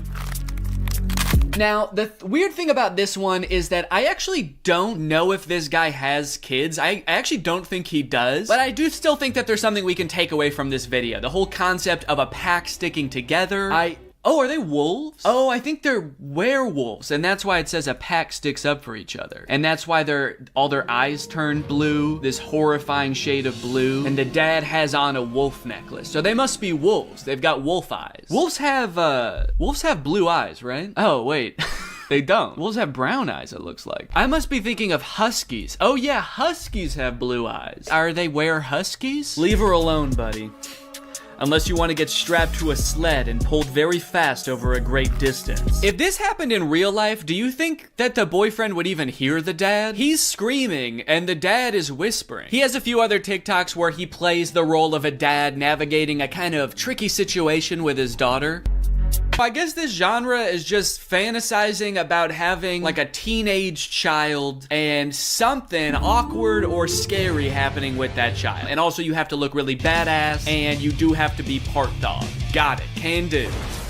Before I film this one, I actually have a much more important POV I need to film first. POV, that moment when you're sponsored by Opera. Opera makes other browsers look like that evil boy in that last TikTok. All alone and useless. Meanwhile, Opera looks like the family because Opera has so many useful features built in that it's so much more than just a browser. You've got Aria, Opera's native browser AI, which lets you get clear answers instantly. Highlight any term on the web and ask Aria to explain it. The great thing is Aria is connected to the web and can provide real-time information, unlike a lot of other AI models. Tab islands are huge for helping me stay organized while I'm working on a video. If I have several TikToks open, a couple of Google Docs, email, I can collapse them into context-based groups automatically. I don't know what accent this is supposed to be. One thing I didn't even realize I needed until I got Opera was a built-in ad blocker. It makes articles look so much more clean, which actually makes my videos look better, because when I screen record an article, there's not distracting ads all over the place. And it's super easy to turn on with just one click. If you're working on multiple projects at once, you can create entirely separate workspaces that you can switch between easily using customizable buttons on the sidebar. I don't like having a ton of browser windows open at the same time. It's super distracting and hard to sort through. So in my opinion, this this is a much better solution. So if you want to check out Opera, then use my link below to download Opera today. Thanks to Opera for sponsoring this video, and thank you to you guys for checking out Opera. Now let's film this TikTok. Okay, so I've been thinking a lot about how I could make this TikTok kind of my own, you know? Take everything I like about the toxic daughter boyfriend TikTok and amplify it. So first thing we're gonna do is the amount of family that shows up. I liked how much it was in the first video. We're gonna double it. We're just gonna have a ton of people show up. We're gonna have the dad, of course, the brother, an uncle. Uncle's here! A second cousin, a third niece, maybe. Also, I think instead of like a toxic boyfriend, the daughter's just gonna be getting mugged. I think that would elevate the stakes a little bit higher. And then, you know, in the original TikTok, they didn't even turn into werewolves. Their eyes just turned blue, which, granted, that would be very scary if that happened to you, but I feel like they were trying to get at something there, but they didn't quite get there. So, in my TikTok, they're gonna actually turn into animals because there's filters on the TikTok that can turn you into animals. So that's what I'm gonna do. And I'm gonna do it now. So I think what would be even cooler than turning into a wolf is if I turn into a horse. And I know that there's horse filters on TikTok. I have one saved here, where if you open your mouth, you turn into a horse. So I'm gonna use this. Okay, beautiful, beautiful. I look gorgeous. And then everyone just starts turning into horses, dude. The daughter turns into a horse. Uncle's gotta turn into a horse. And last but not least, the mugger has to apologize, of course. Let's go, baby. Now all I have to do is edit this, and it's gonna be ready to go.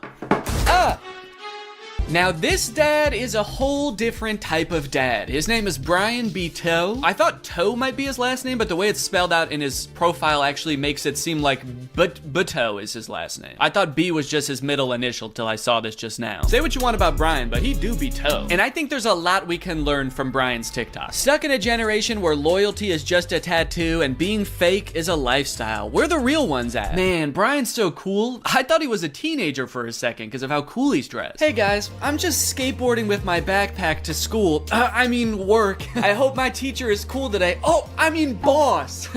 Sorry, I'm just a kid at heart. Also, I just got in a really bad skateboarding accident and hit my head real bad. Can you drive me to the hospital? I don't like this angle. Why is he so much higher up than us? Are we a child in this video? Are we his child? Son, where are the real ones?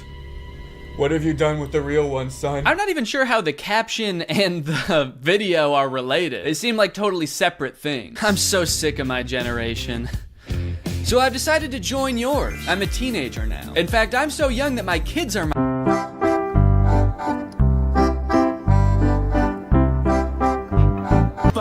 All right. Now, obviously, I don't like this video. I don't like it one bit. But I'm mature enough to realize that I'm not the target demographic for this video. This video is for MILFs. 'Cause you a MILF. And I'm not a MILF. I'm at most a dill.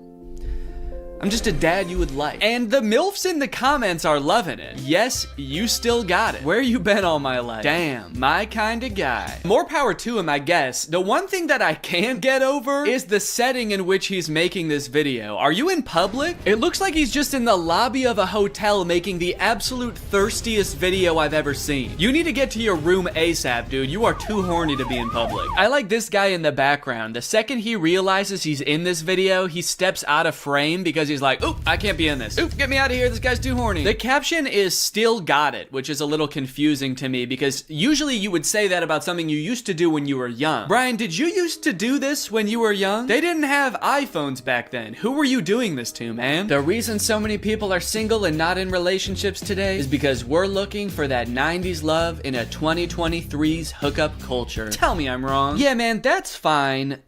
Where are you? What's going on in the background here? I'm looking for that 90s love. The kind of girl that doesn't just want to hook up, but wants to go on a date to the giant dirt pile in town. I love that dirt pile.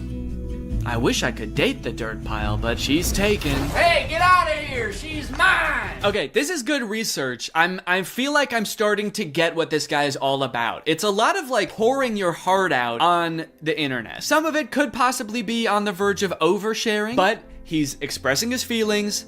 He's looking badass while he's doing it. It's like this emotional vulnerability mixed with this cool, mysterious bravado of being alone at the giant dirt pile. Oh, oh, oh, oh, yeah.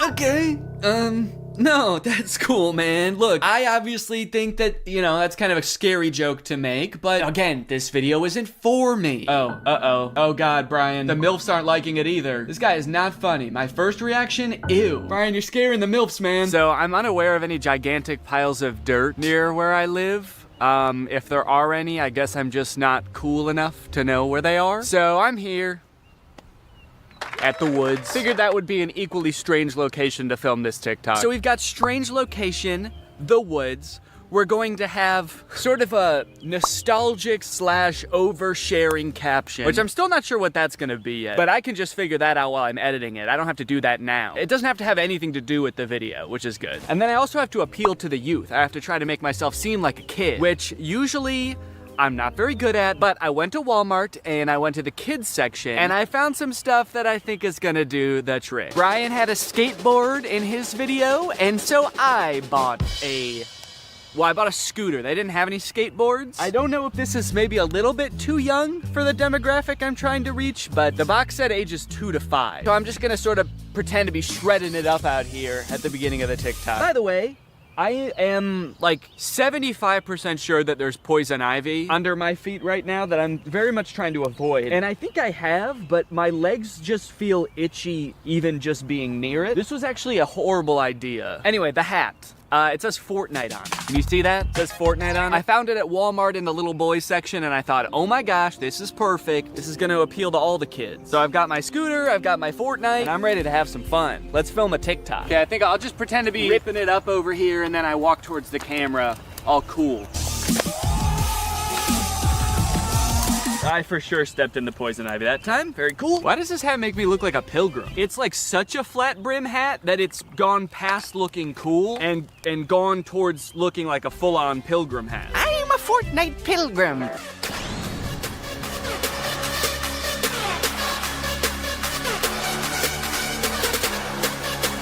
This one's just kind of a fun one. It's just a picture Shaq posted with like 20 seconds of music and then 20 seconds of silence. I don't know. Could be the move.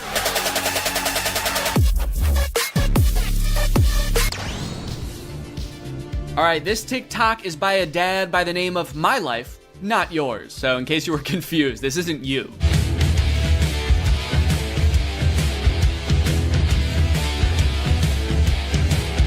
Yes, dude, thank you. This is the kind of energy I'm looking for. When your kids need you, you drop everything. And you don't walk, you don't run, you don't even drive. You jump through the air like a giant bunny and you land right where they are. I guess we don't see where he lands. It would be kind of funny if it like cut to a reverse angle and he just landed at the bar. But one TikTok in, I am liking this guy's style.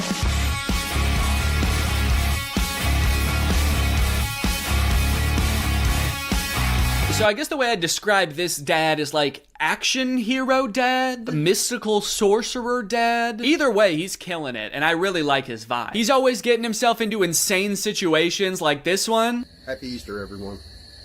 So funny about how nonchalantly he says Happy Easter and then teleports himself into the UFO and kamikazes himself. Like, did he know that was gonna happen? Based on how chill he was, I kind of feel like he didn't. Happy Easter, guys.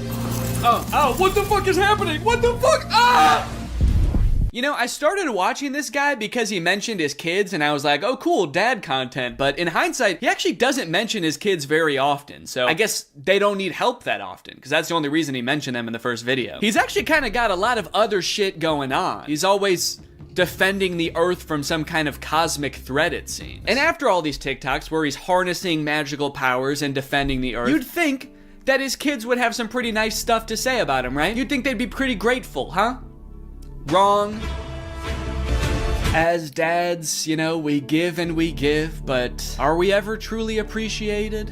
No, my 7-month-old baby did the same thing to me. I was floating around in the spirit realm forever. It took me days to get back into my body. To take a step back for a second here, can we all appreciate how epic his editing is? I mean, this is pretty good. Also, the first time I saw this, I was like, holy shit, how high did this dude jump for this video? This man may be old, but he's still got it. But after watching it a couple times, I think that he's reversed the video and he's jumping off of something high onto the ground. Either that or this whole thing's real. I can't discount that possibility. I like this guy's videos a lot because I feel like we actually are cut from the same cloth in a way. I have always been obsessed with visual effects. I had a YouTube channel for this kind of stuff when I was a teenager. I would do this type of stuff, practice visual effects. I would do tutorials for effects. Hey everybody, this is Danny Gonzalez, and today I'm going to be doing an After Effects tutorial. I would watch every behind the scenes of like blockbuster movies that I could get my hands on. So I admire this dad's passion. It kind of takes me back in my own life to a simpler time. So I guess what I'm trying to say is,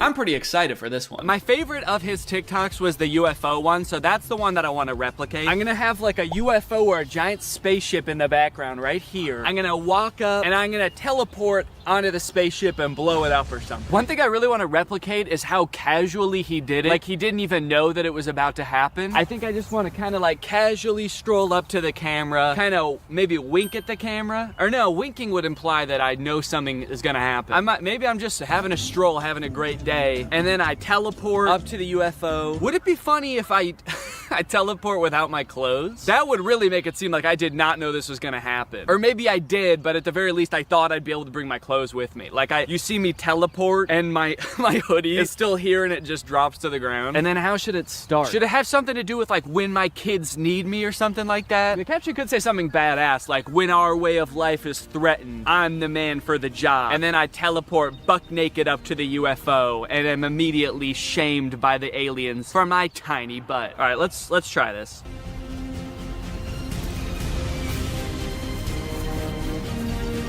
Okay, and then I'm gonna take off my hoodie, put it right where I was. This? Don't keep going. No, stop. You're getting distracted. All right, look up CBS's logo. It's Big Brother. See, you think that Big Brother is gonna let you think independently? No, they're gonna open your noggin up, they're gonna fill it with all the thoughts they want you to have, and Phil is part of it. But probably Jeff Probst isn't too, right? Yeah, we're free thinkers. Basically, what we're gonna do is YouTube Shorts. Maybe we should be looking at more shorts. All right, if you two could shut up for a second, I have an important announcement. Today, I want to help you guys out with your budgeting a little bit. You can budget your car payments better, your travel, your groceries. Does that sound good? Well, then listen up, because we're going to talk about Rocket Money, the sponsor of today's video. Rocket Money is a personal finance app that lets you lower bills, cancel unwanted subscriptions, make custom budgets, and lower your savings all in one place. With Rocket Money, you can create a custom budget for any category in seconds. The app shows you where your money is going at all times and identifies your top spending categories and even gives you insights on how to better budget in the future. As someone who spends a lot of money eating out and not as much as I would like on travel, this is a great way for me to visualize like how much spending is happening in each category, where I can cut a little bit, where I can add a little bit. They'll also notify you when you have upcoming charges or when your balance is low. That way you can avoid overdrafts and late fees. And if that wasn't cool enough, Rocket Money can also help you lower your bills. Rocket Money automatically scans your bills to find savings. They can help negotiate bills for you, whether it be your internet service, your cable bills, and more. So you don't need to worry about those pesky customer service calls.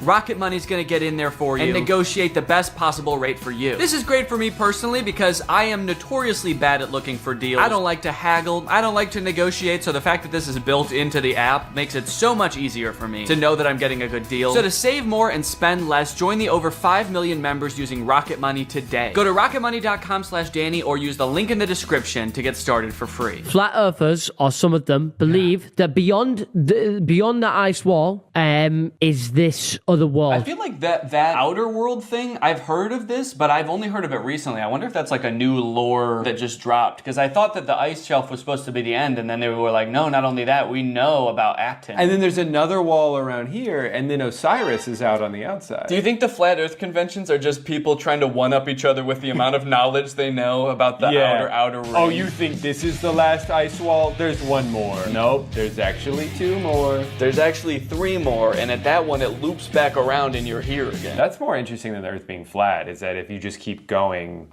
Well, that actually is just with the Earth. Is if you keep going along the Earth, you end up back where you started. So we kind of all believe the same thing. They just have more ice walls in their theory. Talking about how there was this one man that went to Antarctica on his expedition back in the day, and I can't remember his name. Flat Earth. Can't remember his name. Can't remember name. Sneaker Night extended cut. I can't remember his name. It was probably Vanessa Hudgens. Vanessa Hudgens, Sneaker Night. Proof of Sneaker Night. Internet famous flat earther has gone all the way to Antarctica to put his theory to the test. And he proved himself wrong. They always prove themselves wrong. I want someone to prove himself right. Just once, please. Just once. I mean, that's the thing though, is like the internet is so, it creates little bubbles for you. Mm-hmm. So if we did have an algorithm that was pro flat earth, it would be littered with flat earth videos and we would be like, this all confirms what I already believe. Where's that guy's mouth? Yeah, if the earth is round, where's that guy's mouth? Well, gravity's still technically a theory.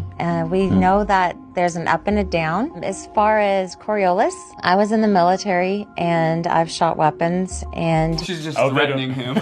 Yeah. So basically, you're going to believe what I believe because I have a lot of experience with guns and missiles. As far as Coriolis, I'm going to fucking kill you. What kind of weapons, if you don't mind me asking? Like ICBMs? Well, I'm wearing a vest with a bomb on it right now. Okay. What will it take for you to detonate that? If you say one thing that makes me question my beliefs, I'm going to kill all of us. Okay. And so how do you feel about sunsets? They think that there's like these enormous structures. It ignores something that everyone knows. There's this enormous water table that's underneath the pyramids. What's a water table? It just means that there's like water, like a well of water. I think because of the Nile. Like, you know how when you're at the beach, if you're not at the water, but you dig a hole, there's water under there because you're close to the water. So the pyramids, if you dig below it, eventually you get to water. Right, so there couldn't possibly be like a big guy down there. Oh, right, because he would have drowned? Okay, next conspiracy, aliens. What should we Google aliens wise? Aliens wise? Are aliens wise? Aliens wise? Yeah. Are octopuses alien A creatures? group of scientists that were speculating that octopi had come from somewhere else, and frozen eggs had actually come from somewhere else. And the reason behind this theory is that octopuses are freaking weird. It's like that. How could something like that exist on Earth? Because they look so fucking weird. They must have come from some octopus-shaped planet. And also, if the Earth is flat, how could there be... So, hold on. Can you... I need silence. Were you gonna say, can you call me back? Can you call... I'll call you back later. I've heard theories like this before about like some life coming from other planets. There's a theory that like all life comes from another planet. Like an asteroid had life on it and came from some other planet after like it got hit by a meteor and then that came here and that's how life started on Earth. And to me that just feels so lazy. They're like, how did life start on this planet? It came from a different one. And that's all we need to figure out. Right, but then, because then it's like, well, how did it start on that planet? An asteroid. Oh, from a different planet? Mm-hmm. Yeah, that makes sense. Okay, well then follow-up question, how did it start on that original planet? Like, where did it come from? God drew.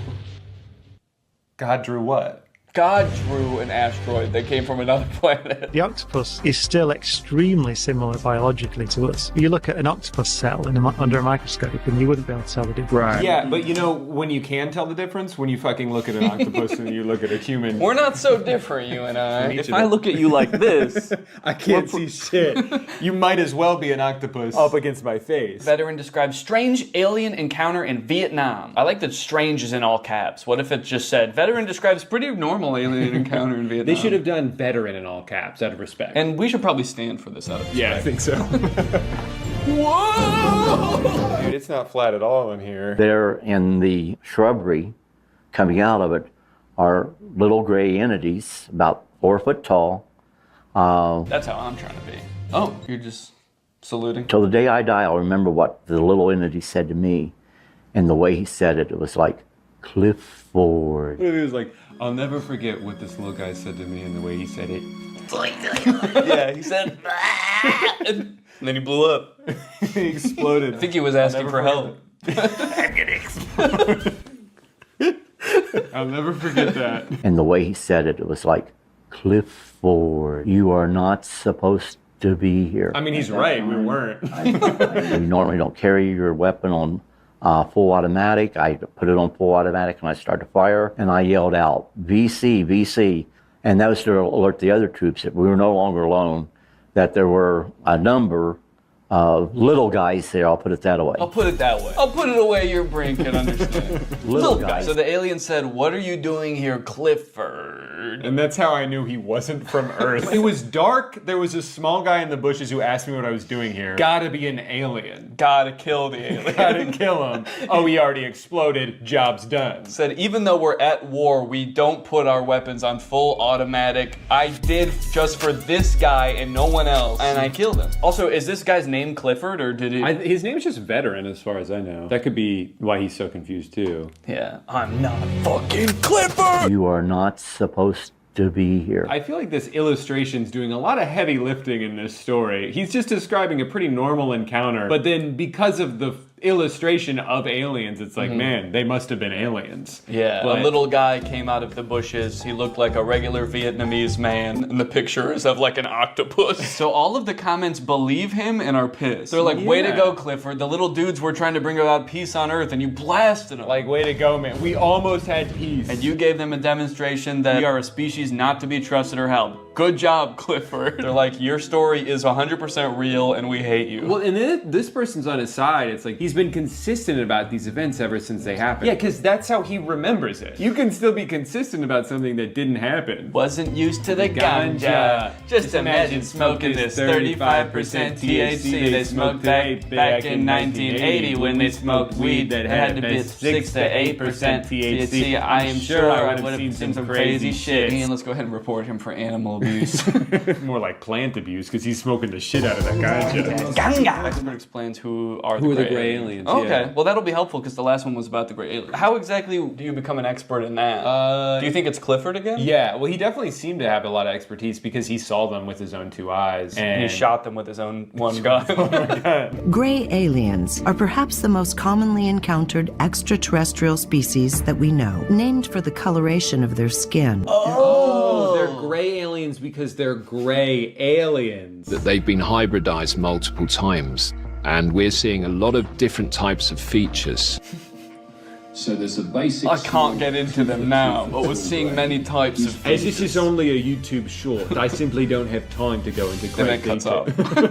Wait, my son got kidnapped by them. When he was 9 years old, he was missing for a day. He told us that they have created us humans and need to create more humans in other planets and need his blood. I believe my son. Let's click on this guy's profile. Bullying his son. My son played with them when they abducted him, and he confirmed that they acted like little children. And they said, Clifford, what are you doing here, Clifford? Aliens think everyone's name is Clifford. Oh, what up, Clifford? Welcome back, Clifford. I think every human they see is the same human that they just saw. Good, you look very different today, Clifford. What a strange planet only inhabited by one man named Clifford. Who changes shape every day. Don't shoot me again, Clifford. Your bullets have no effect on my robot body. But they have extreme effects on my feelings, Clifford. It's the intention that hurts. As my son has mentioned, when he was inside the ship... As my son has mentioned countless times, my son, who's an expert, 9 years old, got abducted. It's a computer-based reality which they created long ago, and many souls were kidnapped and then put inside these machine bodies, so they used what is known as spiritual necessity. Do you think this guy's ever done drugs? No. He's too busy. He's trying to get his son back from the aliens. I believe him because they were in my house around 1997. Unfortunately, I panicked so badly they didn't speak. I regret it now. I might have gotten answers, but I couldn't believe what was happening, and I had 3 little girls asleep in the house. Two of mine and one of my best friend. Huh? Wait, I had 3 little girls in the house, 2 of mine and one of my best friend? I think his best friend was a little girl. Yeah, my daughters were hanging out with my little girl best friend. They have so much in common because they're the same age. And when the aliens came in, I panicked. Because I didn't want them to wake up, my best friend. So yeah, I guess aliens, the little gray guys, must be very shy. Because if you panic a little bit, they're like, oh, sorry, Clifford. We'll come back later, Clifford. We have to go now. We are gray. So now it's just these two talking to each other. Yeah, what, did they visit you again? They told my son that they will come again, but they didn't come anymore. He saw a tall man with blonde hair. Okay, wait, hold on. So the story is falling apart a little bit. He's like, yeah, he saw all aliens. And it's like, okay, well, there was one blonde guy. One guy with blonde hair. And I guess some of the aliens they kind of looked like they had regular hair on their head. They had regular Vietnamese hair, and they were just short little guys. Speaking Vietnamese, I couldn't understand a word they were saying. It was like some sort of foreign language to me. I shot him. My bullets did have an effect on them. I'm writing this from jail. Your son is wrong. At least Mostly. I can confirm there was a tall blonde guy. Wait, also report encountering tall, chalk-white, blonde-haired, blue-eyed, barefoot. Barefoot. So he's saying that people who were abducted by the gray aliens often report the presence of a Drew-like entity as well. Yeah, and that is how they refer me as the Shining One. And they do not blink. But I don't know, I blink. What was it that you said to me when I started recording this video? No blinking, it's disrespectful. No blinking, it's disrespectful. I have to go. I've been found out. I never should have agreed to do a conspiracy video with you. It was only a matter of time. Yeah. Channeling Bashar has definitely changed my life in profound ways. Now, again, not everyone has to believe that Bashar is real. That's good. Yeah, that really works out for him, whether you believe me or not. That's the great thing about being crazy, is that you can believe whatever you want, and even if other people don't believe it. Even if it makes no sense, it doesn't matter to you. So he delivers information, which he sometimes calls an instruction manual or the formula. And when people follow it as precisely as possible, with an open mind. That's such a great caveat to say that if they follow it closely with an open mind, then it will work. Because if it doesn't work for someone, he would just say, well, your mind just wasn't open enough. Mm-hmm. You clearly had some reservations about it. And that's the only reason it didn't work. And Bashar could tell. Yeah, he's very skeptical with people. How to channel Bashar. So it looks like there's only one person in the world who even thinks Bashar is real. Shirts. He has one shirt, but it changes colors when he channels Bashar. Would we go insane if we saw a video of Bashar? That's a great question. I was wondering if we would go insane if we saw a video of you. Of you? Oh, he's channeling Bashar. So I think Bashar is speaking through him. It depends on the mechanism used to capture the image. I mean, I have to imagine that there is some pre-existing lore about Bashar that if you were to see his face, you would go insane, and that's why he has to be channeled through people. Right. And so that's why she's asking this question. I like to imagine that she just came up with this out of nowhere off the top of her head. Hey, I really love everything you're preaching here today. I just want to know, like, would someone go fucking crazy if they saw Bashar in real life? And he's just like, It depends. It depends on if they have an open mind or not. Also, BasharStore.com. Yeah, that's where you can buy Bashar. Okay. I didn't think that this guy was like grifting at all before, but now I'm a little worried. Oh. Do you want to go back to 2011? How about 2003? How about 2000 through 2003? RSVP to Bashar? Yeah, the session looks like it's taking place about a month after September 11th. Unrelated. So I have to stream him channeling Bashar? I feel like I should be able to just channel Bashar myself. No, I think you're going to need to do it through a Bashar expert. I definitely feel like he needs about 500 grand. We could. Yeah. Do you think 500? There's greatest tech flops, starting with the Humane AI pin. I did a video on the AI pin when it was announced months ago as this sort of AI-powered phone replacing device that you wear on your shirt. And look, personally, I'm all for rethinking the form factor of the smartphone to make it less distracting while still maintaining all of the functionality, but unfortunately, the AI pin did the opposite of both of those things. In the demos on their own product announcement, it was screwing up hard. It was messing up facts. It also seemed super difficult to use. And it seemed like they were being intentionally vague about what the thing even did in the first place. It's a standalone device and software platform. It seemed like the type of thing that literally only a sucker could buy. But that turned out not to be true because I bought one. I ordered this thing in like February and then didn't hear from them for a few months until April, when I got an email alerting me that it was time to set up my account.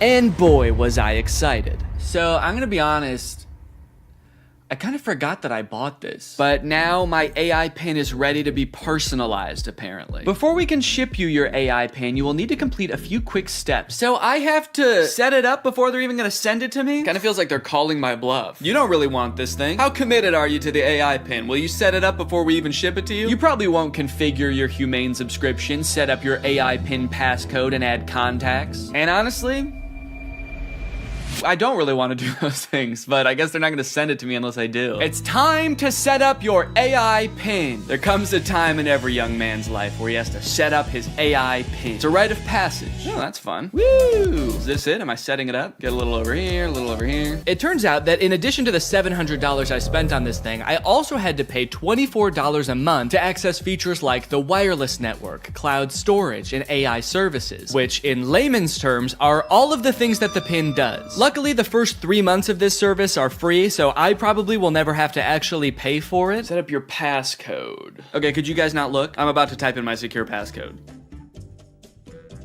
Okay. Your passcode is easy to guess. Consider setting a more secure passcode. Yeah, but could it be so simple that it's actually, you would never guess it? All right, I'll change it. How is that easy to guess? It's my birthday. I guess, does it know my birthday? Do you know my birthday? Fun fact, I actually didn't know this before recording this video, but it turns out almost every single combination of 4 numbers is easy to guess. How is that easy to guess? But eventually, I reached into the dark recesses of my mind and came up with a number combination so random, so, quite frankly, disgusting, that no one, not even God, not even me later in this video, will be able to guess it. Okay, well, let me write this down somewhere so that I don't forget it. Already using my phone for something because I don't have the pin yet, so I have to use the phone to remember the passcode to the thing that is gonna replace my phone. Connect your services. Oh, cool, I can connect my Google Photo and title services, which I have both. And just like that, I was done. I have solved Humane's riddles, and now they have to send me my prize. All right, well, I guess the next time you see me, I'm gonna have the AI pin in my possession. It might even be right here. Okay, we'll see if I remember to do that transition. I don't remember the transition I was gonna do, so don't ask. At first I was pretty surprised by how big the box was. I thought that I had just ordered a little tiny pin, but I guess it comes with a bunch of accessories, like a sticker that just says Humane. Cool. But you guys don't care about all that. You guys just wanna see the pin. And my God, she was beautiful. Oh shit. Okay, that's my bad. No, I thought that it was gonna be attached in there more securely. Come on, Danny, you dunce! But a dunce who was about to become half dunce and half machine. Oh! In order to start using the pin, I had to unlock it with my passcode, which was explained to me via the laser ink display and an extremely coherent AI voice. To enter your pass, tap the touchpad, push, and then pull your hand out to get started. Then raise it if you don't see the laser ink display. Okay, this is kind of crazy though. Look at it. Look at this. This is like the weirdest way to type in a number ever. I'm gonna do my passcode now. Wrong. I forgot what my passcode was. Incorrect passcode? What would I have made my passcode? I forgot that I made a passcode. I forgot that I wrote the passcode down in my phone. I tried to click forgot passcode and it told me to go to this website to change it. But somehow, in order to do that, you need to know your existing passcode. Luckily, I recorded me making the passcode so I could go back and watch the screen recording of me doing it. If I was not a YouTuber recording a video about this product, I think I would be locked out forever. Come on, come on, come on. Please. Yes, yes, welcome Danny. All right. After months of waiting, I was in. Now it's time to see what this device is capable of. What is my name? Your name is not currently known. Please provide it if you would like it to be remembered. Actually, what's a cool kind of techno cyber sounding name that you could call me instead? Creating name. How about Neon Vortex? Yeah, call me that. Noting your name as Neon Vortex. I know I might have seemed all cheery and excited about this name on the surface, but the truth is, it destroyed me. I have never heard a name before that not only sounded so cool, but also embodied everything I wished I was. Suave, confident, futuristic. He was everything. Everything I could never be. Neon Vortex. This is the home screen. I'm all caught up, whatever that means. Nothing to report here, man, don't worry. You've got nothing to worry about. Your AI pin needs to cool down for a few minutes.